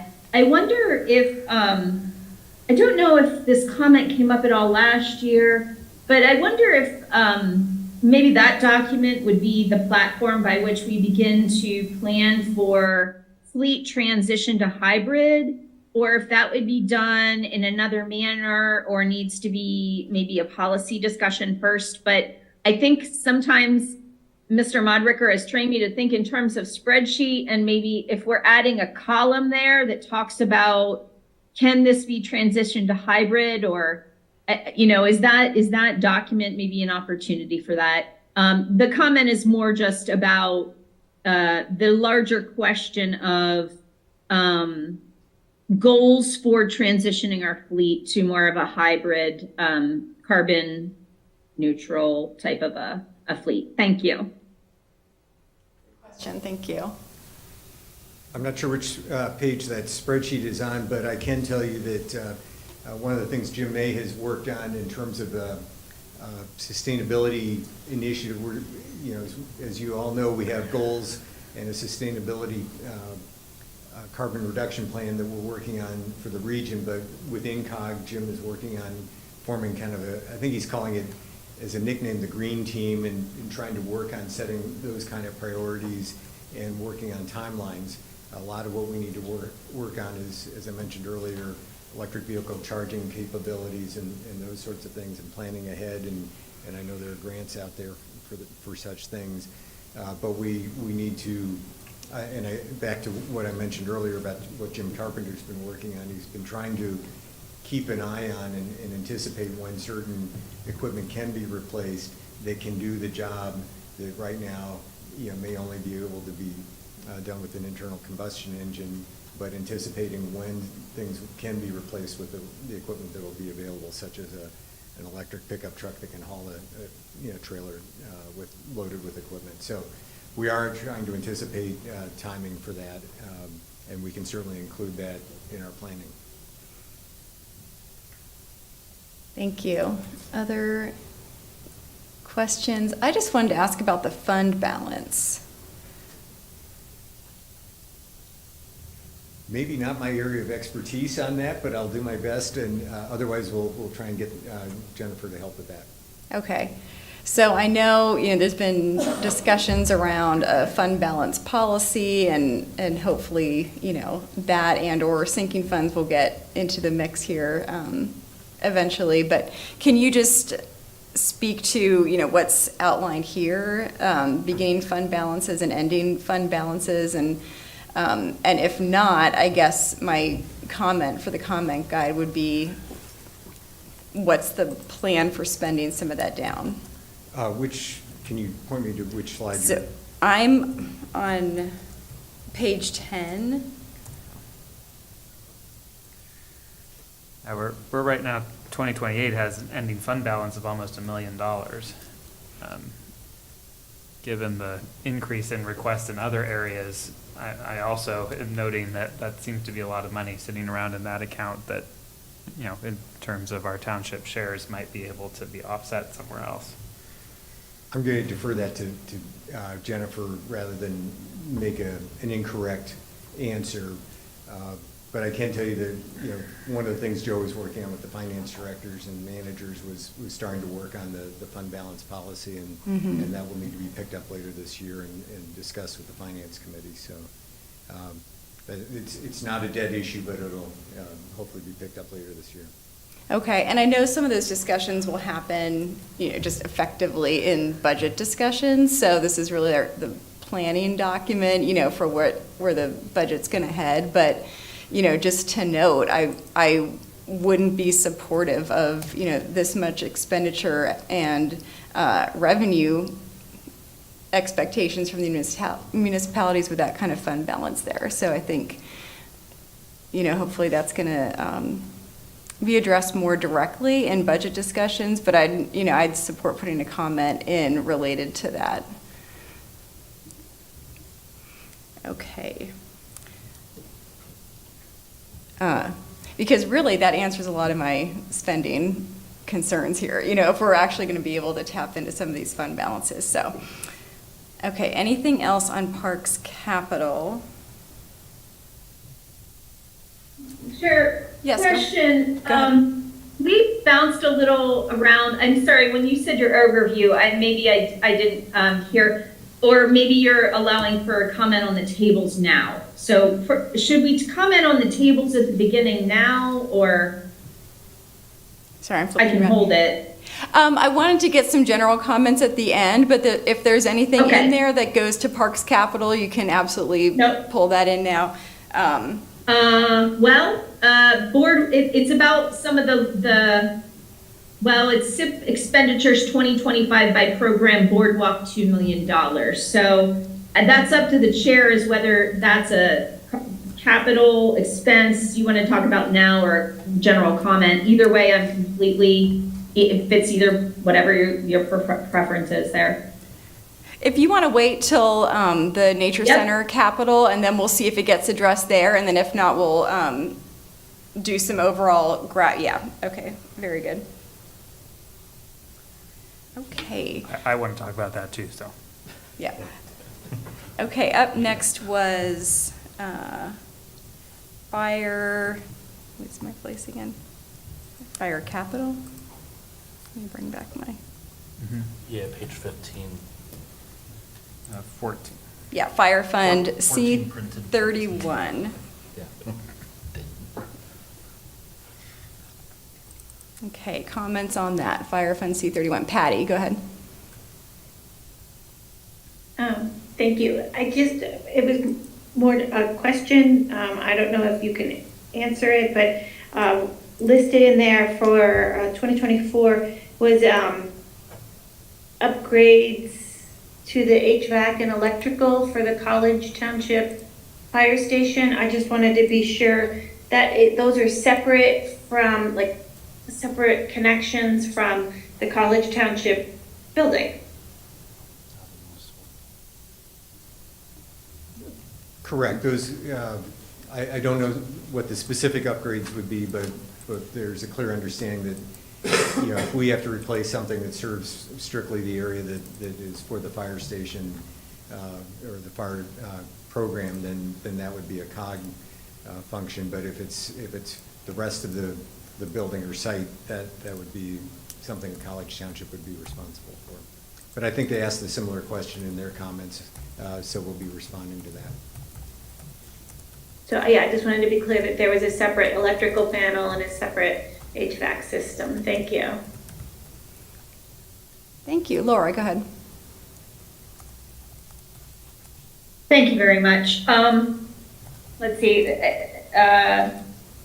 So every COG program is different in terms of what entity is responsible for the capital investment and operations. In fire, as I understand it, while each municipality builds a station, then at a certain point, based on a certain agreement, then the COG takes over the capital investment. I'm sorry if I'm not doing a good layperson job of making a generalization there. I'm doing my best. Okay, so then you have the COG formula, which is, you know, for the most part, Ferguson Township, it's based on the standard COG formula minus the municipalities that don't participate. But what I mean by standard is the percentage, as in Ferguson Township pays like the most. But then when I look at the investment, it's all being made into other municipalities. And I think that would be fine because it's regional fire protection. I think it would be fine if all the areas of the region were being served equally based on that equal taxation. However, not all of the quadrangles, or however they're partitioned in fire service, not all of the areas are equally served. So we have a COG formula that's driving the percentage of the share that each municipality is responsible for. But that's not in any way connected to the service or maybe the ownership, you know, whose assets being invested in, and facilities kind of hasn't grappled with this. And so the question is far too big for tonight, but I think the question that hopefully the board is all interested in knowing is how do we, when do we talk about that so that we can have a broader understanding of maybe how we get to another place, right? We're kind of in a transitional phase with fire service and who owns the stations, and now we will invest in the one station we're gonna all own, the storage station, and when can we maybe grapple with that? Because being from the Ward 1, where the area is that receives the slower fire service, and it is not Alpha's fault in any way, shape, or form, it's a systemic thing that we as electeds can address. You know, coming from out here, but paying that equal percentage, which is the highest percentage, it just to somebody who lives out here, it just seems a little bit not quite fair, I guess I'll say, or quite equally apportioned or something. So when can we talk about that, which is certainly not tonight? Do we have that coming up on the facilities agenda, just as a start to that conversation? Thank you, Eric. Thank you. My suggestion would be that start with the Public Safety Committee, because the Public Safety Committee reviews the data in terms of standard of cover and would be first discussing programmatic decisions related to, you know, the timing of an additional station, but then any conversation regarding reassessing or reevaluating the components of the COG formula, that would be a Finance Committee topic. You know, that's been reviewed. The formulas have been reviewed periodically. Some, I think the last couple was Library and Parks and Rec a couple of years ago. So if there's a need to review the fire formula, that would be something for the Finance Committee. Those are my suggestions, but be up to the representative. I really appreciate that. I think that's a really good suggestion. Sometimes I'm not sure where to start with these large questions. I'm not sure that we did evaluate the Park and Rec formula. I think where Finance left that is we evaluated the library and found that it was a good idea that we included participation. And I thought that the conversation about Parks and Rec was that we weren't going to evaluate whether it would be a good idea to include participation like we do with the library. But I'm not sure. I could be wrong about that. But I appreciate that suggestion. Thank you, Eric. Thanks. Other questions on this section?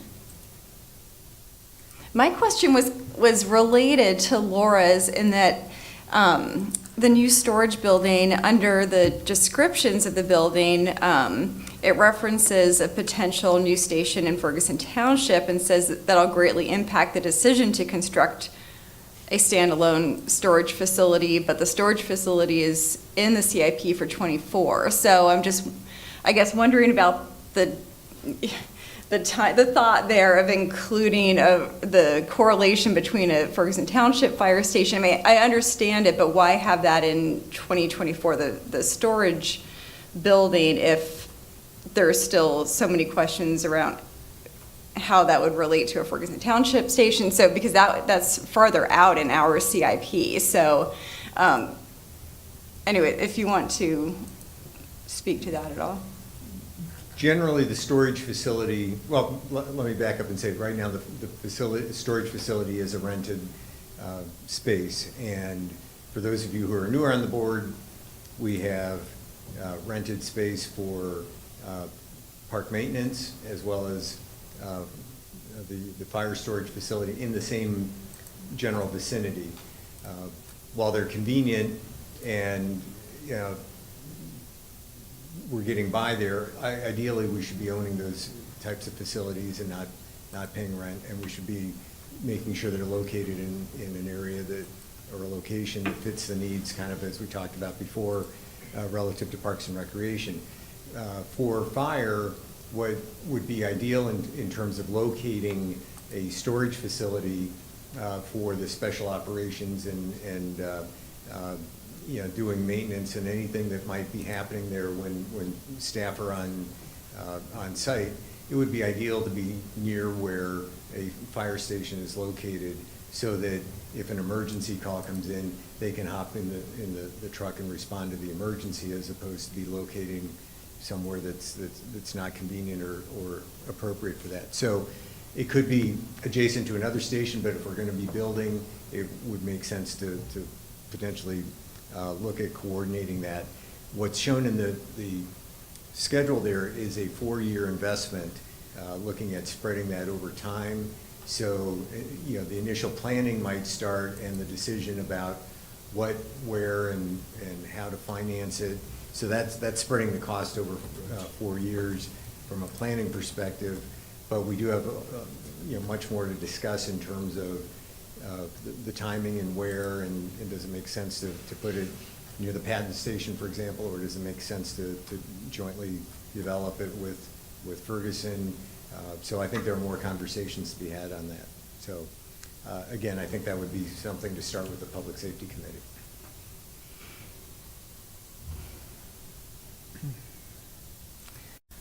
Thanks. I guess I'm a little torn about having it in 2024 then, if none of those policy conversations have been had. But it's, I understand the need and the interest in having a built storage facility that's owned. So, I mean, I second your concern. If the plan is to take out a $3 million loan in 2024 that we're paying interest on for something we don't know exactly where it's going to be built, or even if, I'm really concerned about that as a planning exercise. So that'd be my comment on this section for the comment box. right. I mean, if there is storage currently being rented, that's not going to end. So it's not, this would just be the construction of the owned facility. So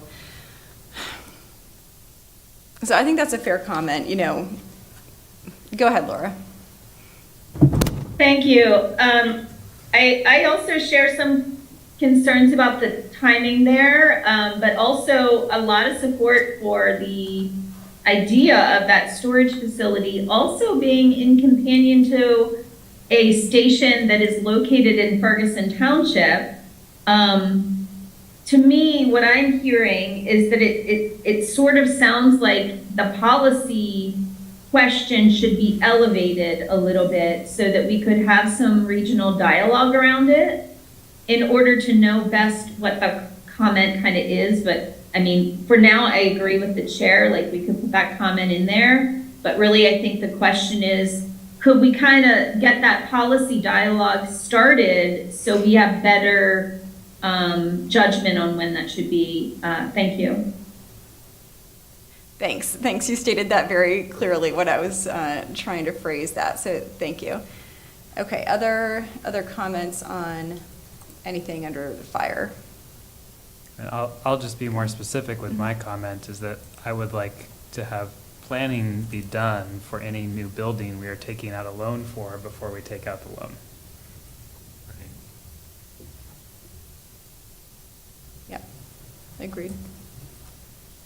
I would concur, definitely considering the markets right now.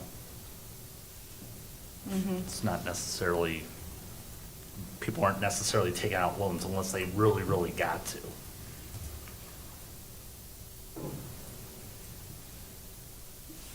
Good, okay. I think the manager has probably captured that comment, yeah, fairly. Okay. All right, so if there's nothing else on that, up next was regional parks. And let's see, okay, Regional Parks Fund R15. Comments on that item?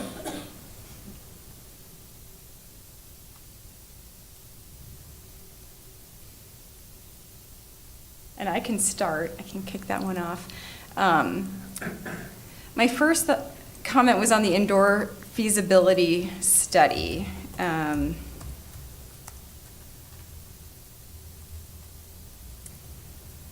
that is,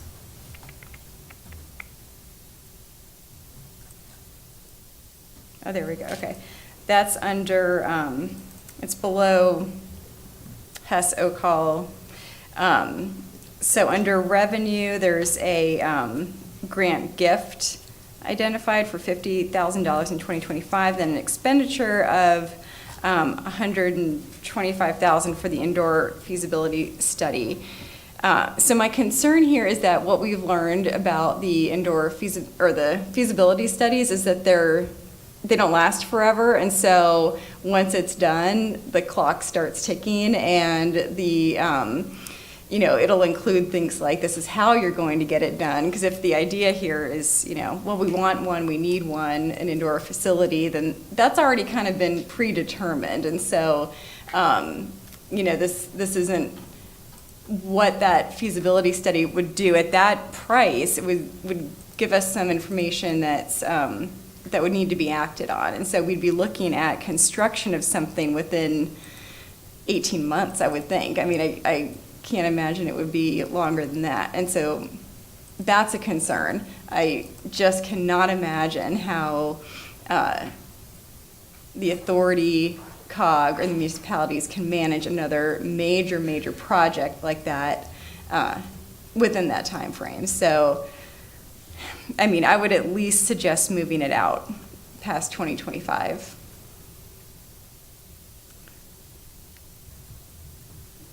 Would be my thought. I'm seeing some head nodding. Yeah, go ahead, Laura. Well, as you were talking, I was just thinking of maybe a useful tool would be like a 10-year projection on the expectation of these kinds of things.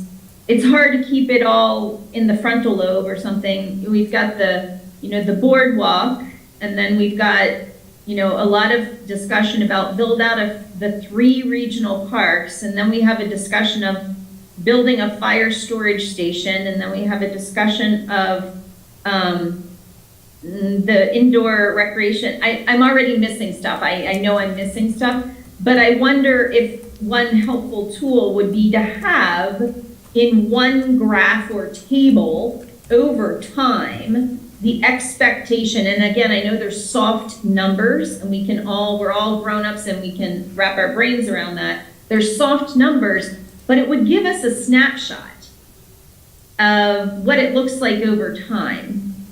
Because I feel the same. It's not that perhaps it wouldn't be a wonderful facility to have. Of course it would, but can we bear the burden of all of this investment in new construction here at the front when we haven't even done the facility assessments to understand how much we have to reinvest to maintain what we currently own? So I would be very supportive of pushing that out over time a little bit and getting another tool, just a visual aid, to integrate all of the COG anticipated large capital investments over the next 10 years, so we could see that in one shot and really do some prioritizing.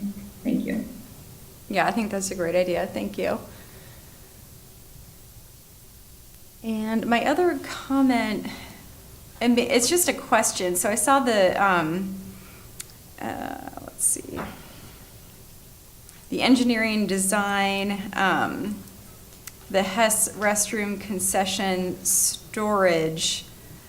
Was there construction of that in there? I was looking for that. I just see engineering review and design bathroom concession storage for Hess. Right. I would imagine we would be looking a year or two out, but I think to the point that was just made, we need to have a kind of a collective view of all of the projects that we would anticipate trying to tackle as a COG as a whole, to make sure we have the capacity and timing. We do need to reflect at some point a year or two out after that design for Hess, or the planning for that is done, as to where that expenditure would appear in the time horizon. So that's a good observation. We'll have to add that in. Thank you.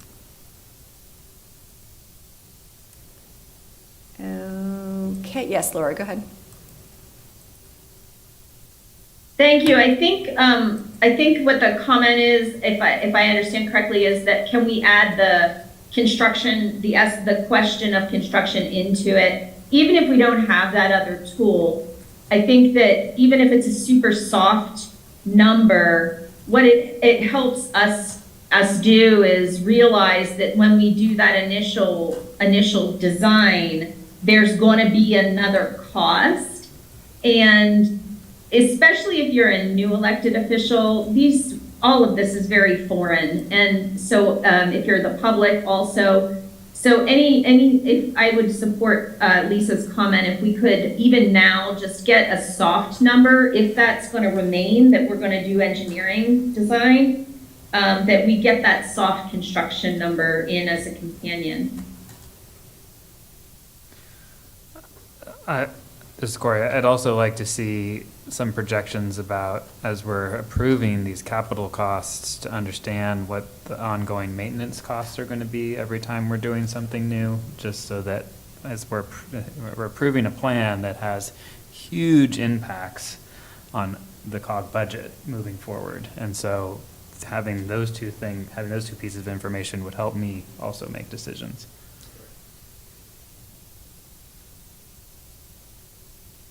Thanks, and that goes back to that fund balance policy and sinking fund policy discussion that really needs to occur, and having planning and the long range facilities plan and all of that, just having all those numbers, even ballparked. That's exactly right. Okay, other comments on regional parks? Yes, Laura, go ahead. Thank you. I believe this is my last. The $300,000 in 2024 for the Whitehall Pavilion, further evaluation needed. Guess I did not, unfortunately, read there is no narrative to read, I think. Okay. Is there a narrative I missed about that? I didn't see a narrative. And if there's not a big deal. Could you provide a verbal narrative and help us understand that $300,000 pavilion further evaluation needed for 2024? So as the park is under construction right now with a restroom facility that was originally conceived as a restroom building with a all-season pavilion that would include concession stand and gathering space sort of pavilion area with a breezeway connecting the two. The all-season pavilion was not funded for construction, and so some grant funds have been identified and awarded, but the matching funds have not. And so once we get past the completion of the current phase of construction, that will need to be revisited with the authority and the municipalities to decide on the next step in terms of whether that pavilion should go forward, and what the scope is for that, because that hasn't been designed yet. I guess along with the other comment about the indoor feasibility study and the HES design question, I think this is also something that, I don't know, I think that the building soft estimate when it was first put into the master plan was about $1 million. It was just shy of $1 million. I know we built a third, and then this maybe represents another third. I guess I would advocate for this to also be integrated into that snapshot over time. This, the finishing of that facility, and maybe getting it maybe reviewing the last estimate that had been given. I'm pretty sure it was about $1 million for that. Pretty significant. So I wonder if we could also maybe add that into the snapshot. I personally would be in favor of bumping this out a little bit. I think that when I look at the CIP, I don't know about generally, definitely in parks, which you all know I typically look at a lot because it's a lot of cost there. But I do tend to see everything is a little bit front-loaded in that 2024 year. So I wonder if maybe putting that pavilion to the 2025, but I wouldn't maybe suggest that until we have more of an idea of all of the priorities that we need to look at and what should or shouldn't be bumped. Maybe that's not bumped, but maybe something else is. But looking at all the programs together so we make sure we look at that fire need as well. Thanks. I think that's a great comment, because then as municipalities go through something like this, you can star those things and say, yes, this is lower tier priority. So, you know, bump this out a year, two stars, bump this out 2 years if it's not meeting this need. So, and then I just wanted to ask, it says $270,000 for grants and gifts for the Whitehall Pavilion. So are those identified, are those secured in any way, or is that just a projection, or? I believe that we have those gifts, one donation, individual sponsor, donor, and 2 grants that have been awarded, but we don't have the match identified yet, so those may be, you know, either deferred or delayed or need to be rechanneled into something else. Okay. All right, thanks. Other comments on regional parks? Yes, go ahead, Laura. Yes, I'm sorry. This page 18, there is a note. Phase 1 of Whitehall Road Regional Park is anticipated to be complete in 2023. However, the amenities in the land development plan will not be complete. Other amenities not complete in the Phase 1 LDP shall be discussed further. Shall. This is throwing up a bit of a red flag for me. I believe that I attempted to explore last year whether there would be a requirement that we complete the entire land development plan, because it was already clear last year at the beginning of the year. I mean, it was clear as soon as the Park Authority moved forward with their proposed plan, it was clear that we were not going to be meeting the land development plan. My understanding was it had been determined that what was planned to be built within that Phase 1 of the land development plan would satisfy the requirements of the land development plan, because nothing else was an essential item in that plan. I think it's critical that we get a firm answer on that at this point in time, because my understanding is that the facility cannot be occupied, right? Because there won't be an occupancy permit issued. So does that note in any way signify here on page 18 that there will be a need to provide for additional funding for that facility in order to meet the needs for occupancy? Thank you. If you want to speak to that, or we can make that a comment. So, go ahead. COG staff have met with Ferguson Township staff, and we're trying to work together to answer and address where we are with the land development plan and the construction that's currently underway, so that we should have an answer for that in the next couple of weeks, I hope.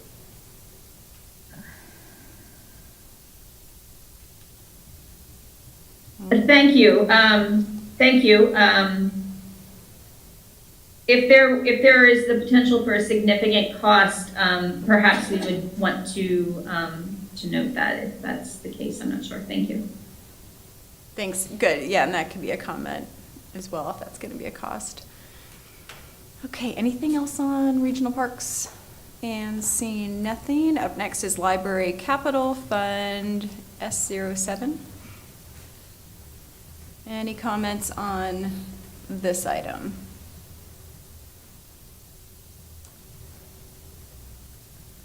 And Just that these are ending fund balances that I would anticipate seeing in a budget of this size.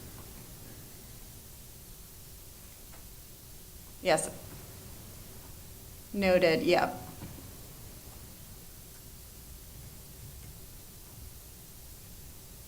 And I think that's a good comment, actually, to include, that looks like what you would expect to see.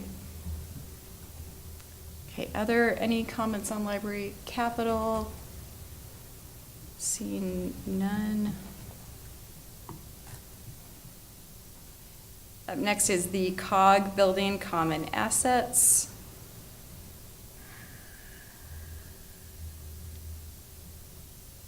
Comments on this item?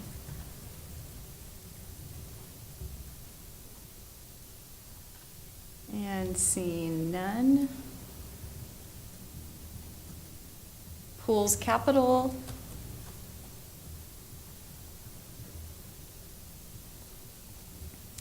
And next is the Regional Nature Center.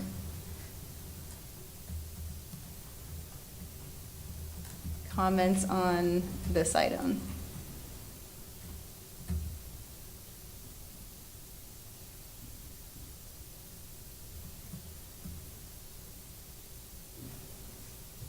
And I can start if nobody else wants to start. I can start too, if that's helpful. Yeah, I'll ask one quick question that's not boardwalk, and that was about the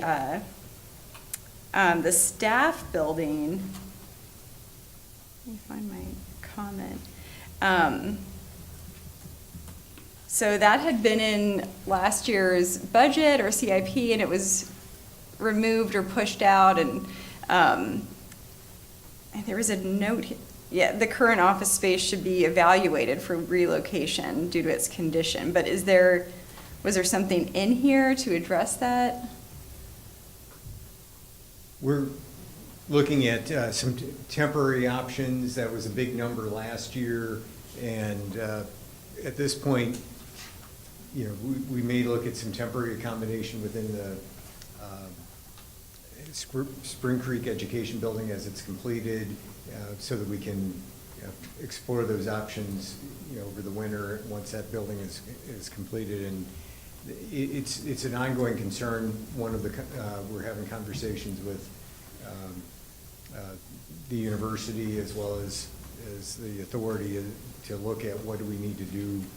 What are the options relative to that former capping barn, and trying to get staff in an appropriate facility. So then the idea is through the rest of the time of this CIP, those staff will work out of the education building? That will be temporary. I think we need a better answer than that. What was shown last year, and I didn't realize it was not reflected at this point, was a replacement of that building, but I think the decision's been, it's pretty clear that we can't just, renovate the current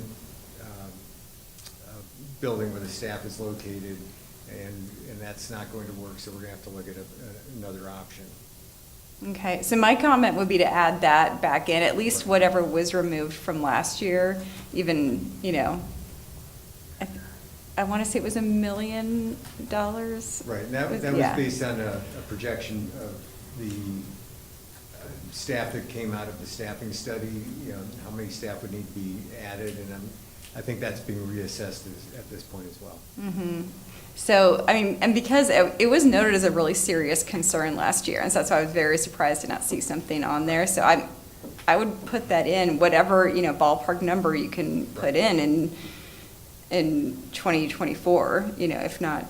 Right. I apologize, it's not there. It should, some number should be there. Okay, so it should be there. Okay. So that was my initial question, and whoever else wants to guess. Yeah, Laura, go ahead. Just on the same topic, I would add, sorry, I'm getting a little feedback, so I'm hesitating. I do see under 2024 design and engineering for staff offices. I don't know if that's the same thing that we're talking about right now. That's on page 28, but I think my comment would be, the board made this comment last year. I don't know if they still support it. But yes, we're very supportive of getting staff in a safe, warm, proper place to work. But I personally still have concerns about the ownership, the investment, and et cetera. And the comment that we made the last time was perhaps something that would be mobile, transportable, something that isn't forever implanted on the Penn State property, but an asset that we could potentially move that office to another park location if need be. There's some pretty interesting stuff going on with that. I know a farmer I work with just recently moved a tiny home to her farm, and it could be moved off her farm quite easily. So, and it's a beautiful space that's insulated and heated and lovely. So could we consider something that could be an asset that stays in the public as opposed to an investment into the physical location if we don't get more worked out with the lease? Thanks. Yeah, good comment. I'd agree with that. Okay, and then Corey, did you want to go ahead? I guess my main concern is that the revenue sources that are listed here that I'm assuming are for, there's a $2 million in revenue and then $2 million being spent on the boardwalk. Right now it's loan/grant/gifts. That doesn't, that seems too vague to me in terms of where that money is going to come from, particularly if the bulk of that is going to have to come from loans that then again we'll be paying the interest on in other parts of different budgets. That's a huge concern to me. That is a lot of money. Yep. Okay, others.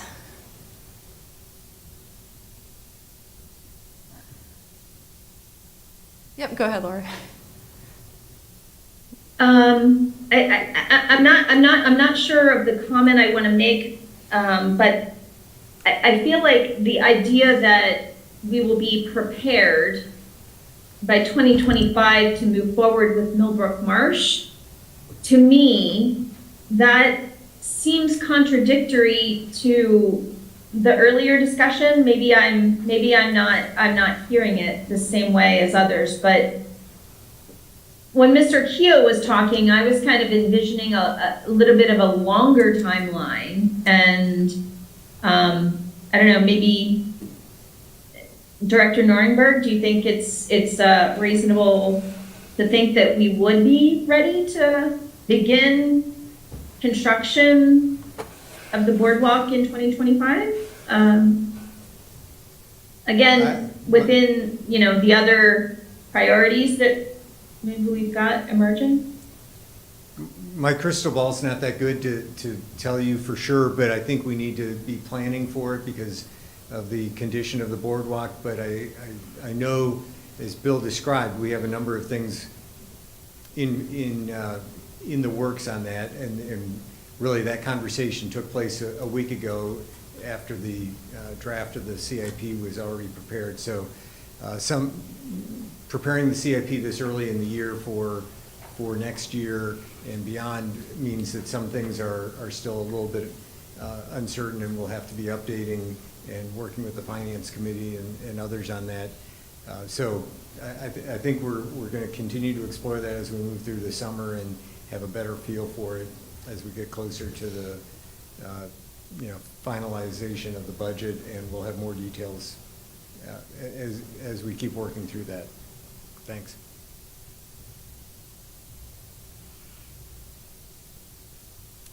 Thank you. Yep, go ahead, Corey. Did you have something?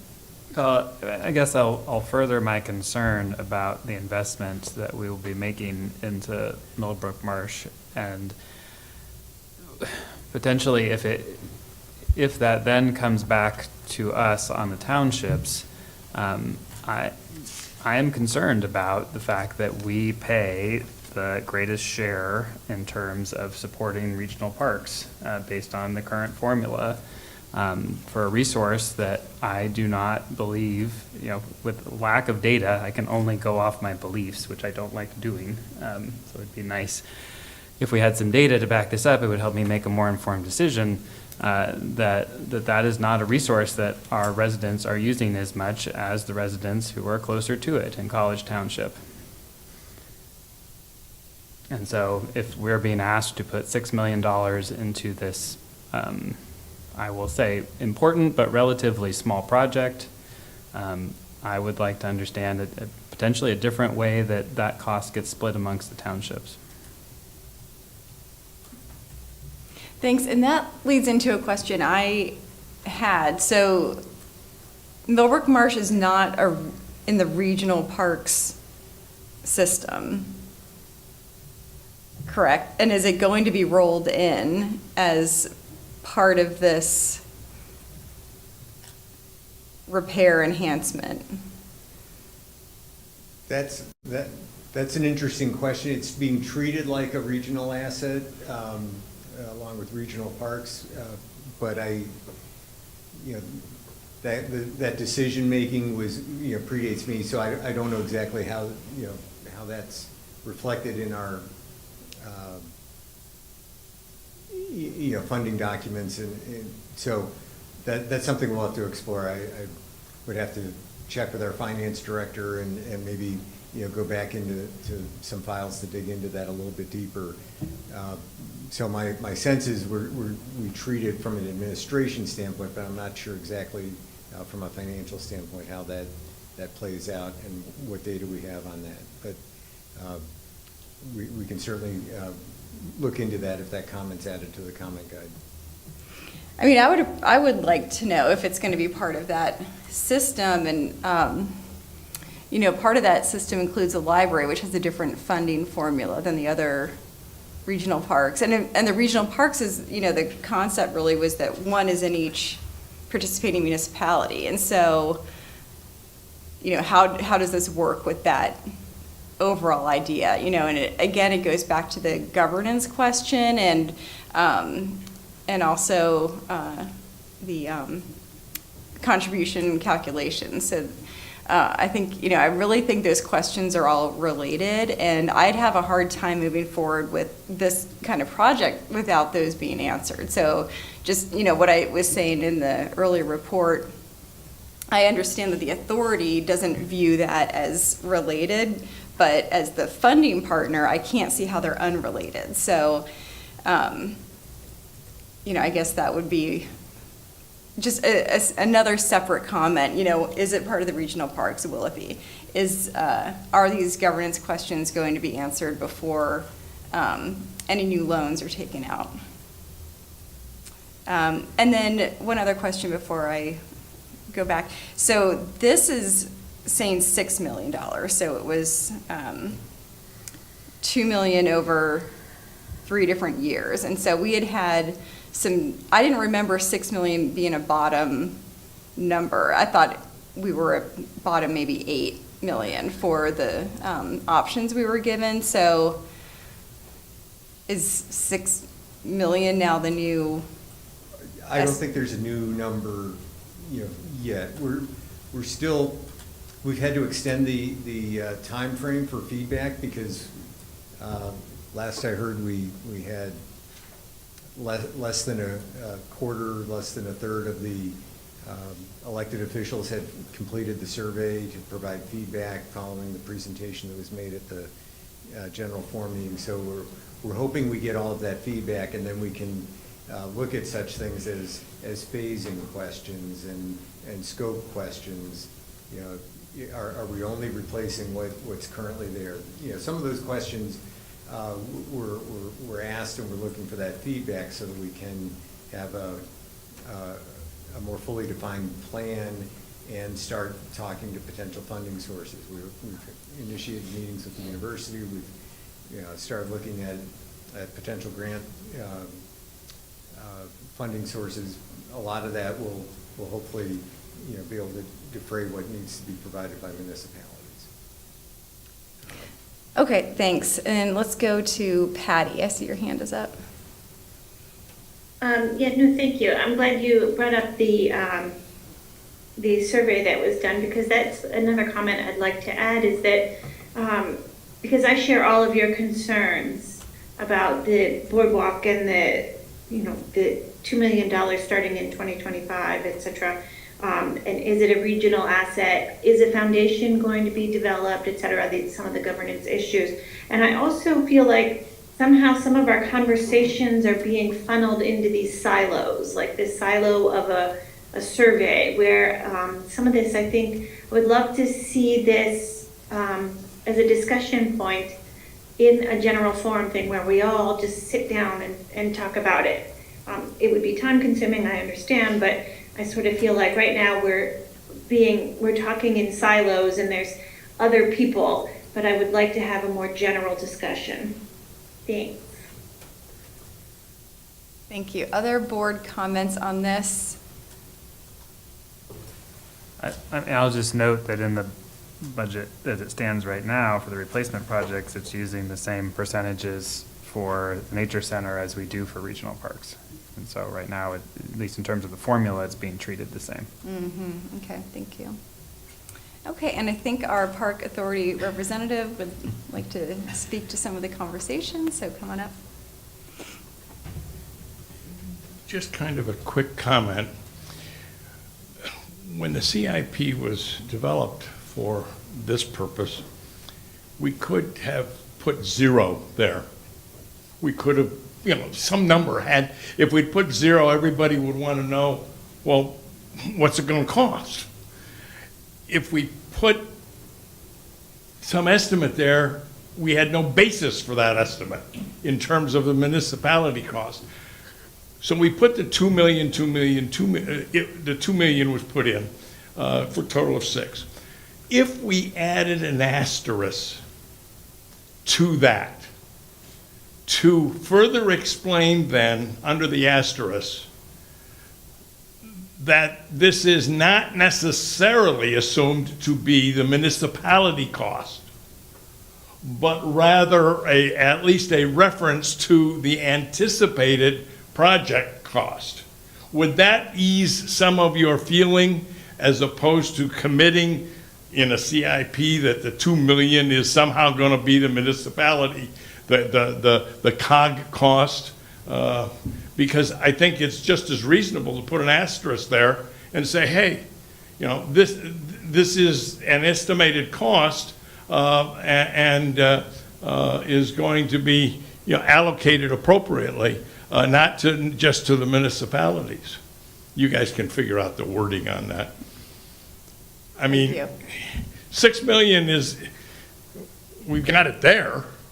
We anticipate that it'll be around there, but we don't necessarily anticipate that it's going to be covered completely by the municipalities. And so clarification of that, would that help? I mean, I do think so, and that was actually going to be another comment of mine, is to expand the note that's on there that says the boardwalk will be completed in phases, the timeline will be contingent on a funding strategy, and I would have suggested adding conditions that the project will be maybe a certain percentage funded by donations. That's the comment that I had prepared to suggest. I just don't feel that we're in a position today to commit to much of anything with regard to that yet. I think that's a work in progress. I think it has to be mentioned because it is an anticipated expense, but whatever you, I feel comfortable in the CIP saying that this is not the anticipated municipal expense somehow, because I don't think it is, but I don't know what number would be good there. Yeah, thank you. Thanks for offering that. Laura, go ahead. Thanks. I would offer support to the chair's comment. I think that if we were to state something like that, it would be more stating an expectation than like a hard and fast rule. Like if we expect that 60% of this is going to be grant and donation funding and it's 57%, I don't think anybody's gonna have heartburn. I think the issue perhaps may be the idea that previously there have been things said but not at all written or stated in a written manner to then all align around and be able to refer to. So I think the statement that is written that provides specifications that could be given as, yes, this is our goal. Our goal is 70%, but we would accept as low as 50. We could give a window. It doesn't have to be so hard and fast, but I really support the idea of a written piece of information that we can all look at and give feedback on. Thanks. Thanks. I think that's a great suggestion. And that's, the idea, like, this is our time to, give this feedback on these items that are planned out. And so if we're having these thoughts, it's the opportunity, and really, it's fair for us to share that now, so that there's an expectation of what the board's prepared to support in the future, so that, finance, park authority, they can all plan, and they have some information about what our thought process is. So providing that in a comment, if that's supported by the board, I think makes a lot of sense. So yeah, something like, if I think 60% is fine to say something like that, you could say,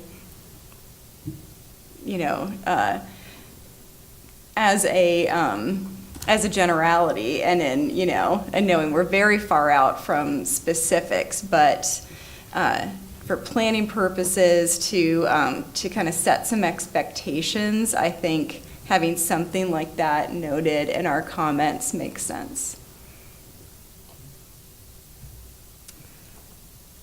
Okay. Yes, go ahead. My last comment will be, again, it seems like the 6 million, this is what I brought up, but the $6 million number seems low. And I would think if any lesson was taken from the Whitehall Regional project, it would be not to lowball at the planning stage for the cost of a complex, essentially regional park project. So, if anything, to be a better plan, I would think those numbers, if we're going to put them in this particular capital improvement plan, should be higher. Mm-hmm. I'd agree with that comment. So, extending it to a fourth year, because I think that's realistic. The numbers that we saw out of the feasibility study, and I don't even want to try to quote them off the top of my head without looking. I tried to look them up again. I couldn't find them. Right. Yeah. So the upper end was 11 million. So I think to call it at 6 for the CIP, which again is a planning document. It's not a budget. So we're not tied to whatever this is. We'll make whatever decisions were presented at the time. But I think for all of us to have some at least closer ballpark numbers, I think is, I think we have them. And so I think we can include it. I think we were already given that information. So yeah, I'd support extending that out another 2 years. I don't see how that could get done in under, at basically half the cost of what was estimated and that was last year that we were given those numbers. Yeah, between the actual cost we were given and inflation. Mm-hmm, exactly. I don't think that $6 million is reasonable. Mm-hmm. Exactly. Laura, go ahead. Thank you. It's my last comment. I wanted to provide some support for something Corey had mentioned about data. I don't know if it's possible, but I know that this facility is used, I'm not sure, statewide maybe. I know at least probably outside the county, within several counties around, there's a lot of school children that come. And I think it's fantastic that we here in the Center Region can be the host to such an amazing facility that has such a draw. I did ask HVAB if it was enough of a draw to get some funding from them. They don't know that, they don't think that it's maybe an overnight draw, but nonetheless, my question is about the data available. So it would be, I think it would be wise of us to get that data, assemble that data, because if we find that that this facility is providing an environmental education resource to school districts, you know, like 20 school districts or something like that, it seems like that could be a way that we provide some foundation for a larger grant, say from the state. You know, maybe having, if one of our representatives can advocate for it. So that data could maybe not only inform us here locally about use, but maybe the wider audience, the importance of this facility to folks beyond the center region. Thanks. I want to follow that up. Laura reminded me of something that I meant to say earlier. You know, we have other parts of the COG budget where we have other partners that slip in, right, when their interests align, like Penn State and fire protection. So if our local school district is taking advantage of this facility in a major way or wants to increase their use of it, I would be interested in exploring their participation in the future costs to this facility. Yeah, I definitely support that comment, and I hope that, you know, I'm really glad that we have some funding strategy comments that we're incorporating here. I hope some other municipalities took that opportunity too, because that one in particular, that's great. So I think that could go a long way in those discussions. Okay, other things on Nature Center Capital before we move on.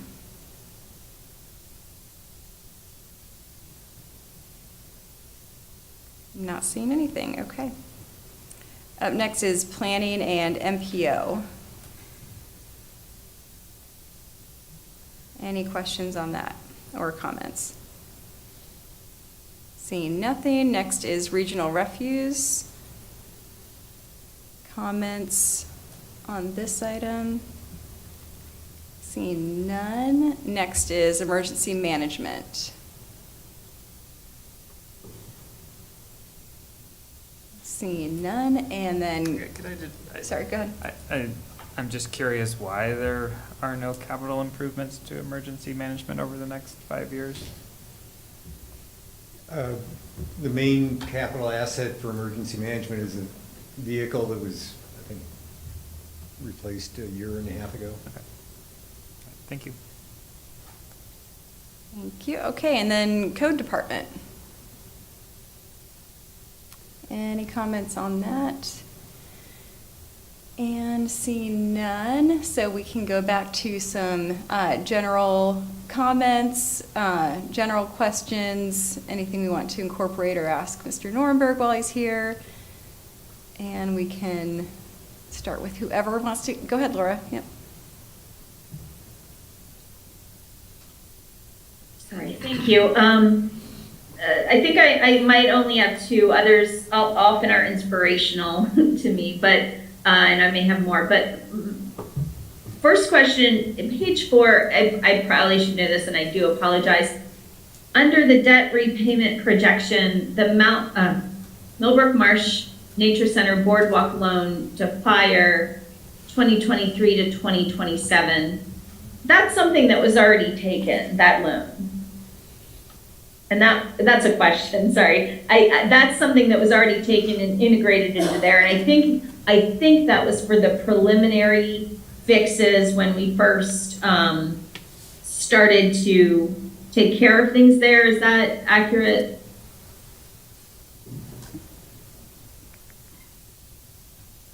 Go ahead. Which page was that, Laura? I'm sorry. Sure, it's page 4. It's one of the tables. It's a bar chart, actually. There's a red marking that indicates Millbrook Marsh Nature Center Boardwalk loan to fire starting in 2023. I mean, from fire. My understanding is it would have been a loan from fire, and it's a vague recollection. Like, this is not a mystery to me. I definitely recall that. I couldn't quite remember what the boardwalk repairs were. Just a refresher of that is all. And that was before my time, I believe, but actually, I think it's partially related to the study, the cost of the study, not necessarily the repairs. That was it. Yes, sir. Thank you, sir. Yes. It's late, but Thank you for that. Thank you. Yeah, thank you, thank you. The other question is a bit more diffuse. I think I can best make kind of a synopsis using the Regional Parks Fund. And I'm not really a math person. I know I say that often, but it appears that if I'm doing just a kind of an off the cuff summarizing, it looks like the fund balance of the regional park grows from the beginning balance of $460,000 to an ending balance of $1.2 million and some change. It's an increase of about $750,000, or $187,500 per year. The ending fund balance should be equal to the beginning fund balance because there's no plan for the accumulated fund balance. Can you kind of explain how those numbers work? And again, I'm so sorry. I know like the financial stuff is very, very complicated and difficult to explain, but especially when you're dealing with a layperson like myself. But I wondered if you can help me understand how that works. It just kind of looks like there's some places where there's more of a request than what I'm seeing in the table, perhaps? Is that? I would have to defer that to the interim finance director, and she's on vacation this week. So if you note that, we'll bring that to the finance committee, Lauren. Thanks. Thanks. Thank you. Well, another general comment I'll have about the pie charts is that unfortunately, they're not very useful to me because the overall size of the pie increases dramatically between 2024 and 2025. So I need to see something that shows me that at the same time as the split, right? Because the pie essentially triples in size in between those 2 years in terms of expenditures. And so it's hard for me to compare, right? I see that, oh, the yellow slice is big in the first one, and then it gets smaller in the second one, although the value of it doesn't change. It's just because we have added the boardwalk now that it looks smaller. And so it'd be nice, I don't know, potentially even a bar chart so I can actually see over the years how expenditures cumulatively have gone up and down. Would be a very helpful visual tool for me to understand what those slides are trying to communicate better. To have that by fund, and then to go back to Laura's comment about by project too, to have that plotted out. Good. Well, as a mentor of mine used to say, feedback is good, and we want to make sure that we're doing our best to communicate effectively and transparently. So any of those suggestions is to the best way to reflect that. And one of the things that was noted in the COG building and shared assets fund is starting to look at a new financial system, because we have a very old system that doesn't work well over the VPN and doesn't do any of this stuff. We have to do this in Excel. So we're going to be looking at a financial system and budgeting system in the next year or two that hopefully will be able to give a lot more user-friendly data and visual ways to understand the data. So, thank you. Thank you for that comment. Okay, other general concluding remarks, comments, questions, Patty or Jeremy? No, I just, there were some, I appreciated the layout of expenditures and revenue by fund, so I thought that was easy to navigate, so I did like how that was all laid out this year. So that was helpful. And then the narratives and notes. So I think that was all laid out in a really easy to use manner. I think just in general, our comments about the increases in municipal contributions expected over the years, I think are going to need addressed as we get down to the budget. So while this is identifying needs and potential and, and plans. I think when we get to the budget time, it's going to be some really difficult decisions. So, but I think we had some good comments tonight, so I appreciate everybody's input and very much appreciate you coming and answering everything. I did my best. Thank you for your patience and thoughtful consideration, so I appreciate it. Absolutely. And I see Laura has her hand up as well. Yep, go ahead. I'm so sorry. I didn't realize that was me. Something came to me that is not about the tables or anything like that, but it is a general comment. And I guess what I would like to say is I wonder if we can have as a comment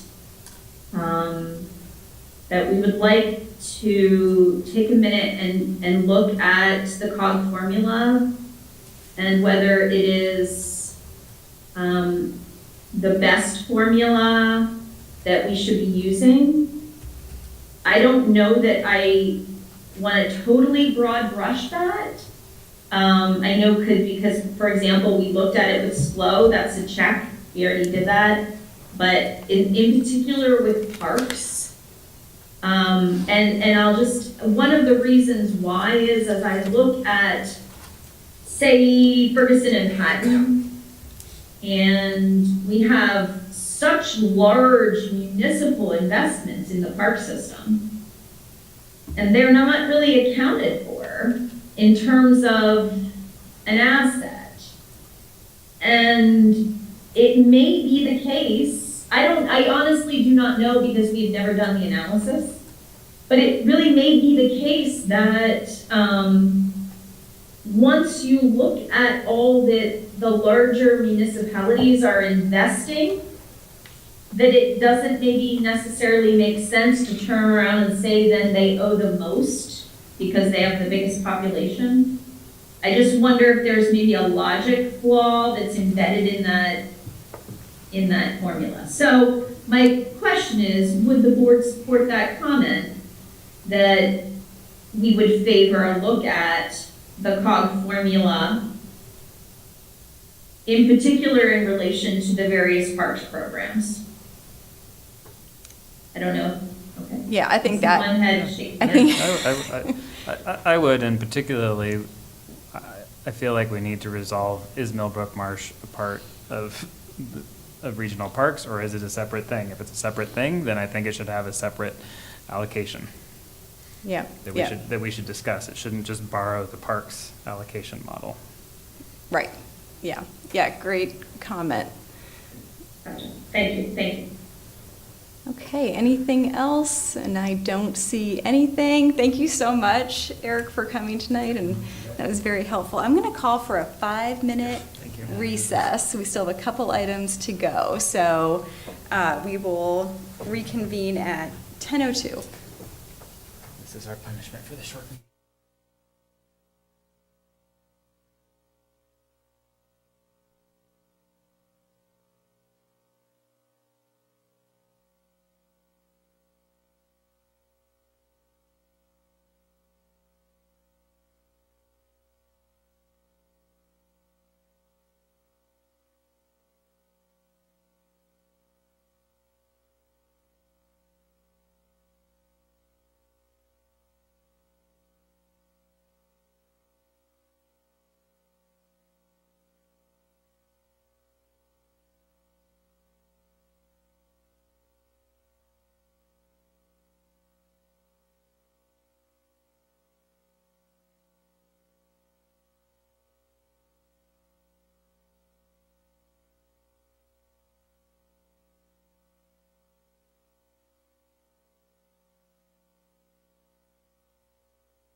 Okay, I will call us back into order.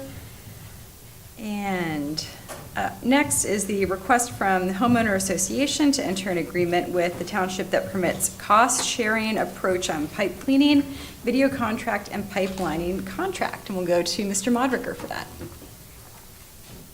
Good evening. Township staff was approached by an HOA, a homeowner association, in this case, Thoroughbred Crossing, inquiring as to whether or not they could piggyback on our two contracts. One is a pipe cleaning and video assessment contract, and the other is a pipe lining contract. The township routinely allows other municipalities to piggyback on our contracts, such as pavement markings, microsurfacing, seal coating. There might be some others, but this will be the first time that an HOA piggybacked on a contract. So why might they be interested in piggybacking, and why might we be interested in allowing them to? The reason they'd be interested in piggybacking is that it offers them a mechanism for the contractor to do work at already agreed upon unit prices while they're in town for the same contract terms that were specified by the township. When it comes to pipe lining, oftentimes those liners have a shelf life and have to be ordered in advance. With piggybacking, we would include the known quantities from the other entity in advance, so the contractor knows what those quantities are going in, and we would have some type of an agreement arrangement with the HOA that they agree to pay those costs, and then we've moved to a contract mechanism that has the contractor invoicing those entities individually. So we don't have to run that, we don't have to basically front the money and run it through the township and then go back for reimbursement. In the past, what we've done on most contracts that other folks were interested in that are private is say, look, this is the contractor that's working for us. Here's some contact information. You can get a hold of them and make some arrangements on your own. And that's still a possibility, but it doesn't afford them the stability and the pricing and the things that I mentioned earlier. So, why might the township be interested? The township would be interested because very often HOA or private property stormwater commingles with public stormwater. So, as we all know, stormwater runs downhill, and in some cases that means it goes from private entity to public, streetway to private entity to a stormwater basin or a discharge here or there. So because it's commingled, we have an interest in knowing that their systems are functioning and operating properly, because we sometimes we rely on them and sometimes they rely on us. So staff has reviewed this, reviewed it with the manager, reviewed it with the solicitor, and bringing it in front of you tonight for your consideration. Staff's request is that the Board of Supervisors consent to Thoroughbred Crossing piggybacking on contract 2023 C5 storm sewer cleaning and video assessment and contract 2023 C3 cured in place pipelining. And if successful, the township could extend piggybacking to other HOAs in the future. Thank you. And we can go ahead and start with a motion. Yes, I'll move that the Board of Supervisors consent to Thoroughbred Crossing piggybacking on contract 2023 C5 storm sewer cleaning and video assessment and contract 2023 C3 cured and place pipelining. And if successful, the township could extend piggybacking to other HOAs in the future. This is Corey, I second. Thank you. Any discussion on this item? Any questions? I'm seeing none. So all those in favor, please say aye. Aye. Any opposed, say no. Okay, thanks very much, and thank you, Mr. Modrick. Thank you. Okay, up next is our board member request item, noise ordinance discussion with Supervisor Danini. Thank you so much.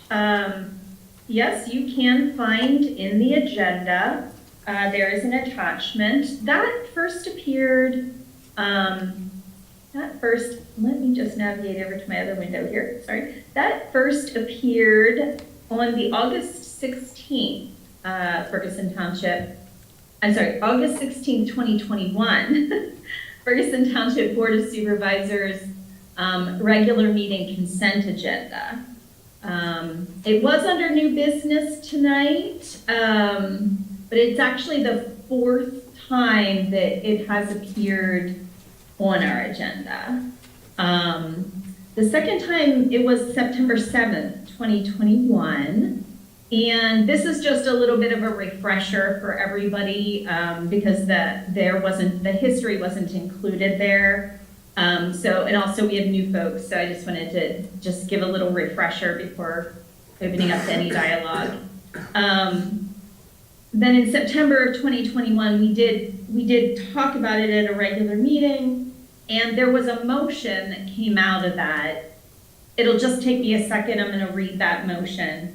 This is from the minutes of that meeting. Ms. Strickland moved that the Board of Supervisors direct staff to draft an amendment to the Ferguson Township noise ordinance focused on revising definitions, standards of assessment, exceptions, and prohibitions with the goal of increasing community quality of life, well-being, and ease of enforcement.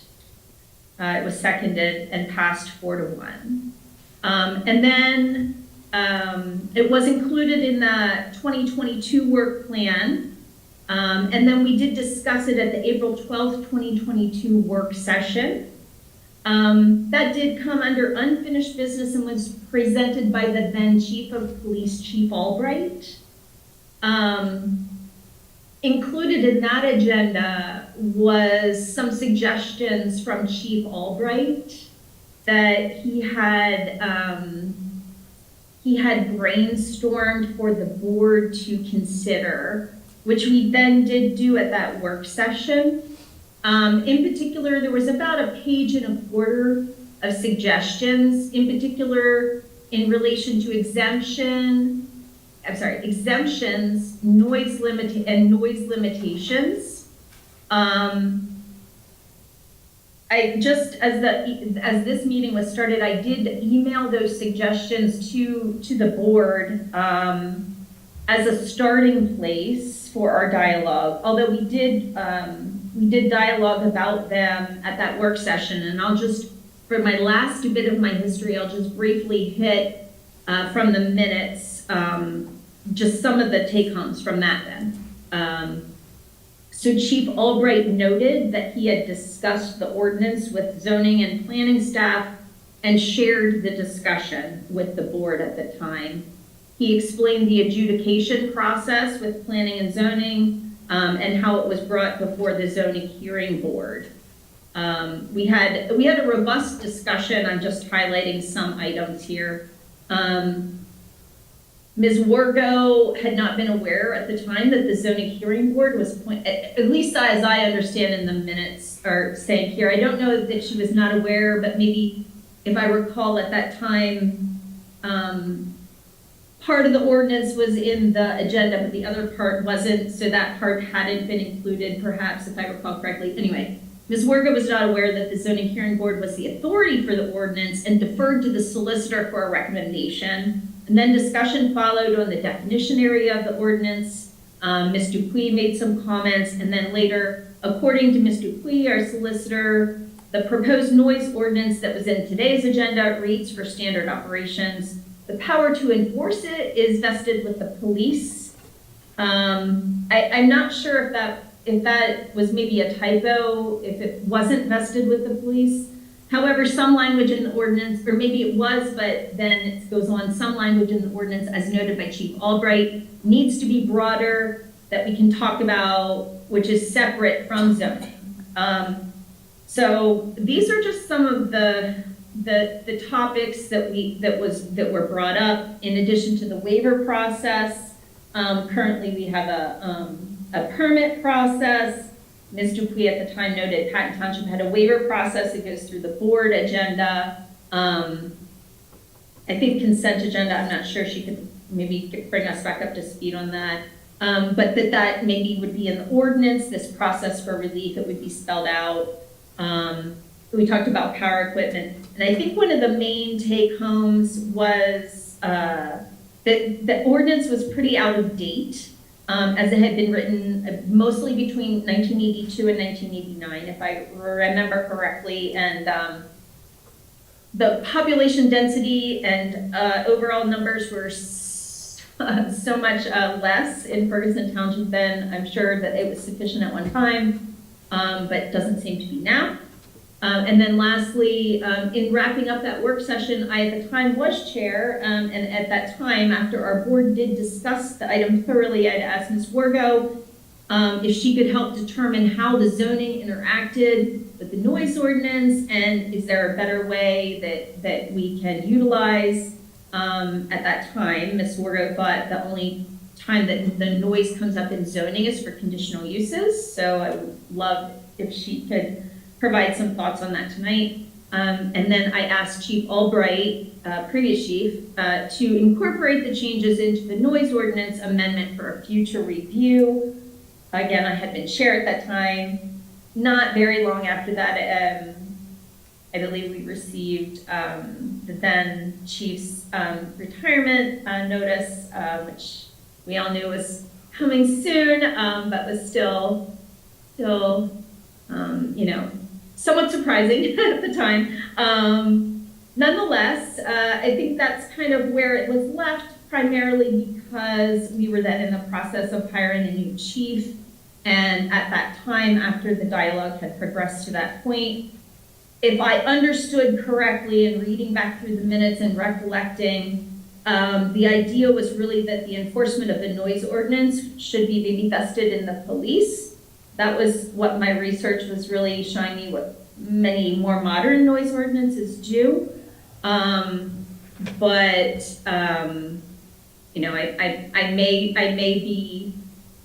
may be reading those minutes wrong or remembering incorrectly. But since staff is here, before we get into any dialogue, just based on some of the recap of those minutes and a refresher, I know it's been over several years that we've been talking about this now, but as a refresher, if we wanted to provide a moment for staff, if they have anything to add, clarify, or anything before we go into board discussion. And my thought was that we could really just, again, reorient ourselves. It's been on the work plan for a couple years. There's clearly a need, and maybe we can kind of gently, I know there's some staff who still have not maybe a full complement, I'm not sure. I know we have a wonderful finance director now, but I don't want to push this or anything, but there is a need, and it's reemerged now on our agenda. So if tonight, if we just had some dialogue about, some thoughts on how we want to proceed or anything that's been discussed in the past. But first, I wonder if, Chair, it would be okay if we just go to staff to see if they have anything to add or highlight from the previous discussions. Thanks. Yeah, absolutely. And that's okay if you don't. I know that the current chief was not even, it was not even here. And I know that it was, again, primarily it was in like the chief's, my understanding based on my direction and the previous discussions, and what I see in the work plan, it was sort of in the chief's purview, even though there was some planning zoning overlap. So I don't want to put anybody in the spot. thank you, Madam Chair. Everything that Supervisor Deneni reviewed with the board this evening, as in the email that she provided, I would concur is correct. And ever since Chief Petrick has onboarded, one of the items that we reviewed early on was that the noise ordinance amendment is something that's been up for review, and that there is an ordinance amendment that is expected. We do have it in the work plan. It is something that is being discussed, but we're at this time, giving Chief Petrick time to fully understand the issues and the concerns. I think this evening hearing from Supervisor Deneni, I imagine, is helpful. I think if he has questions, I'll look to him to see if there are questions.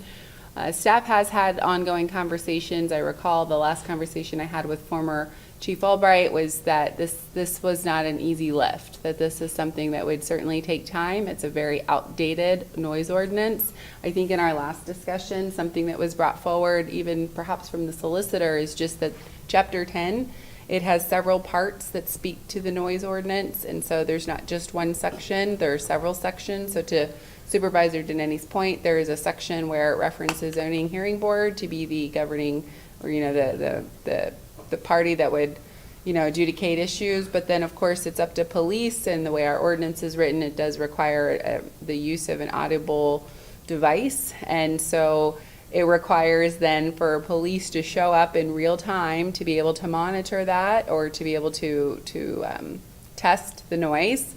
But say, for example, if it's a car or some other form of music, if the individual turns it off when the police arrive, then they're therefore no longer able to measure that noise. So it becomes, I think that Supervisor Deneni's absolutely correct in that it's very difficult to enforce the current noise ordinance as is currently.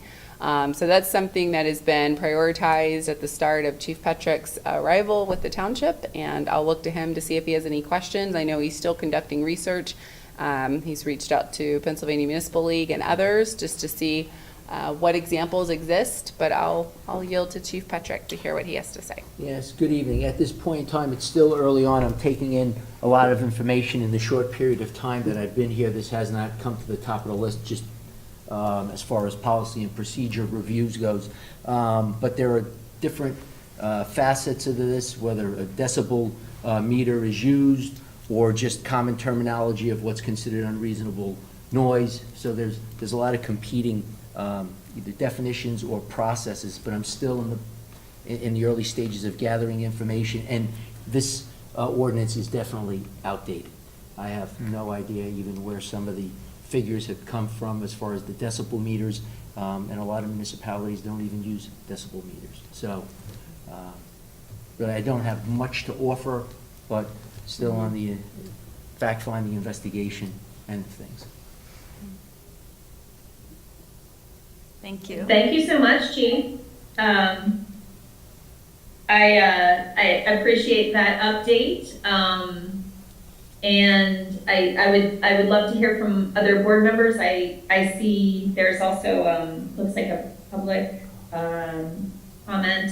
Chair, I don't know if you want me to conduct this or if you want to do the conducting of the dialogue. Sure, we can see if there's any other board comment, and then I can go to public. Yeah, I really appreciate that. So is there any board question or comment? Thank you, Chief, and Manager Martin, for that information and background. That's extremely helpful.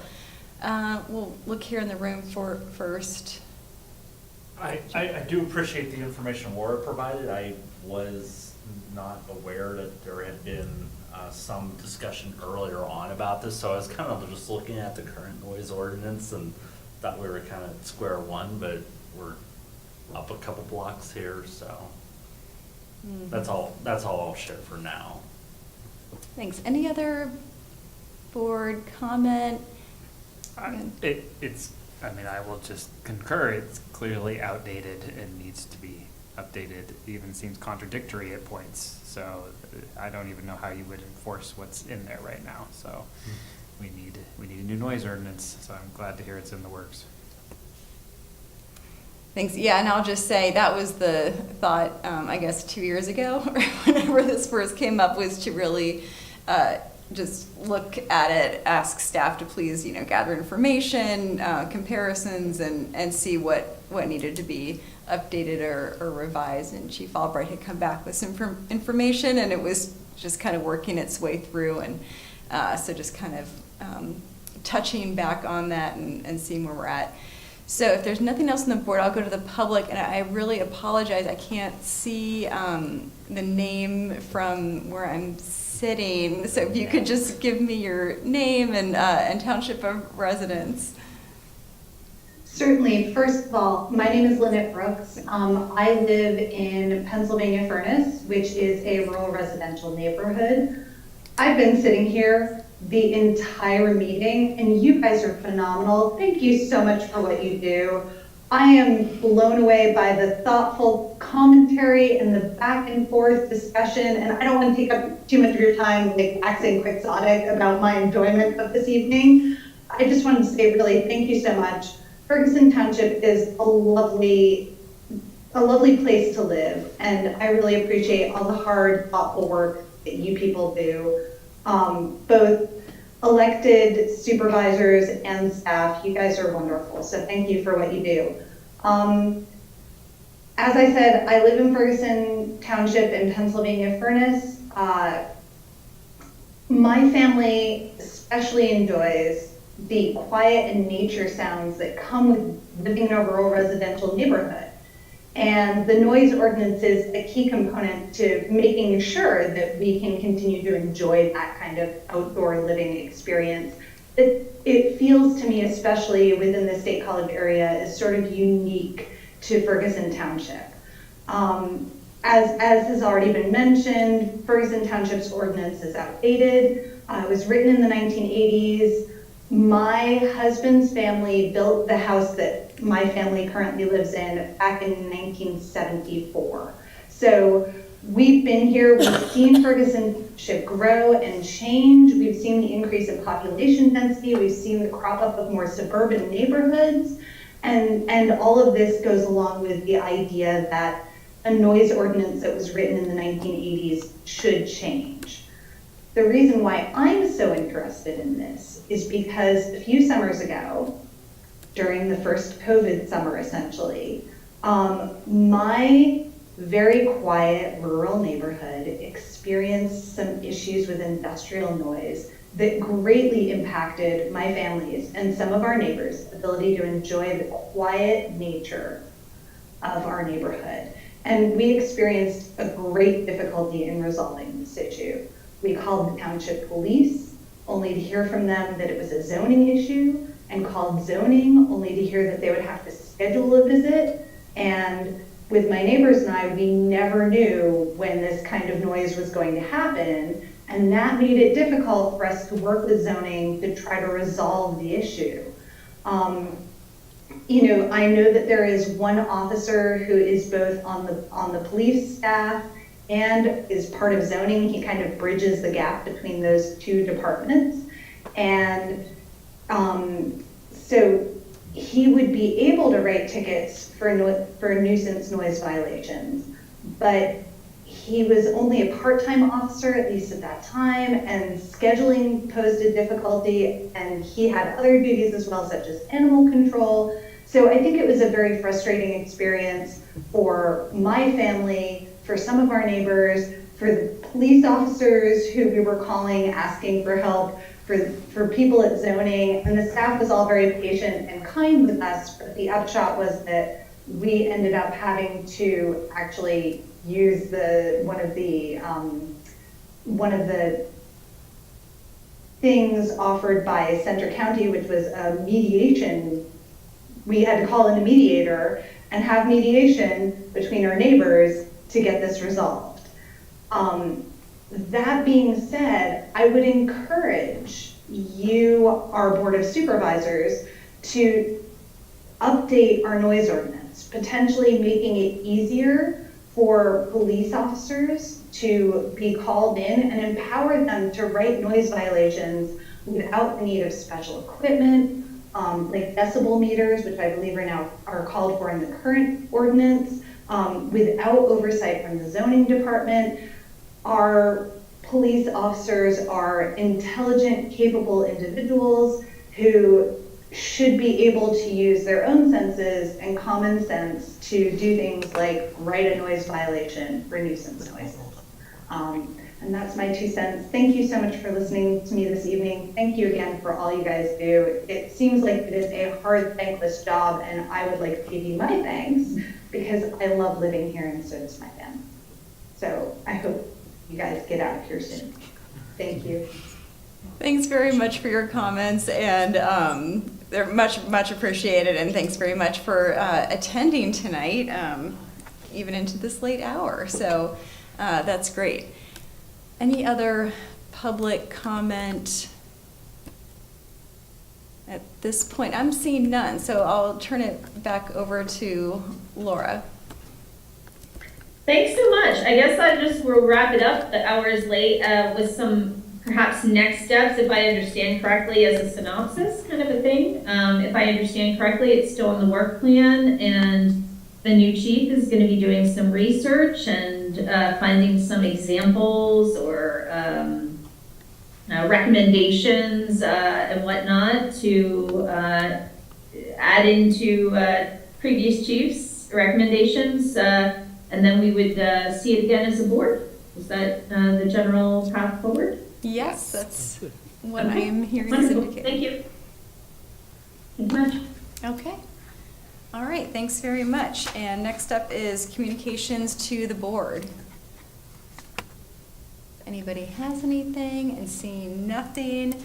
We have a number of calendar items. I just wanted to point out a couple of things. We do have a work session on May 10th, the Board of Supervisors, and then the next regular meeting of the board will be on Monday, May 15th, due to Election Day being on May 16th. Wanted to point that out. So unless there is anything else, and I am not seeing anything around the table, I will ask for a motion to adjourn. I move we adjourn. And I'll second, so we are adjourned. Thanks very much, everybody. Good night. Good night.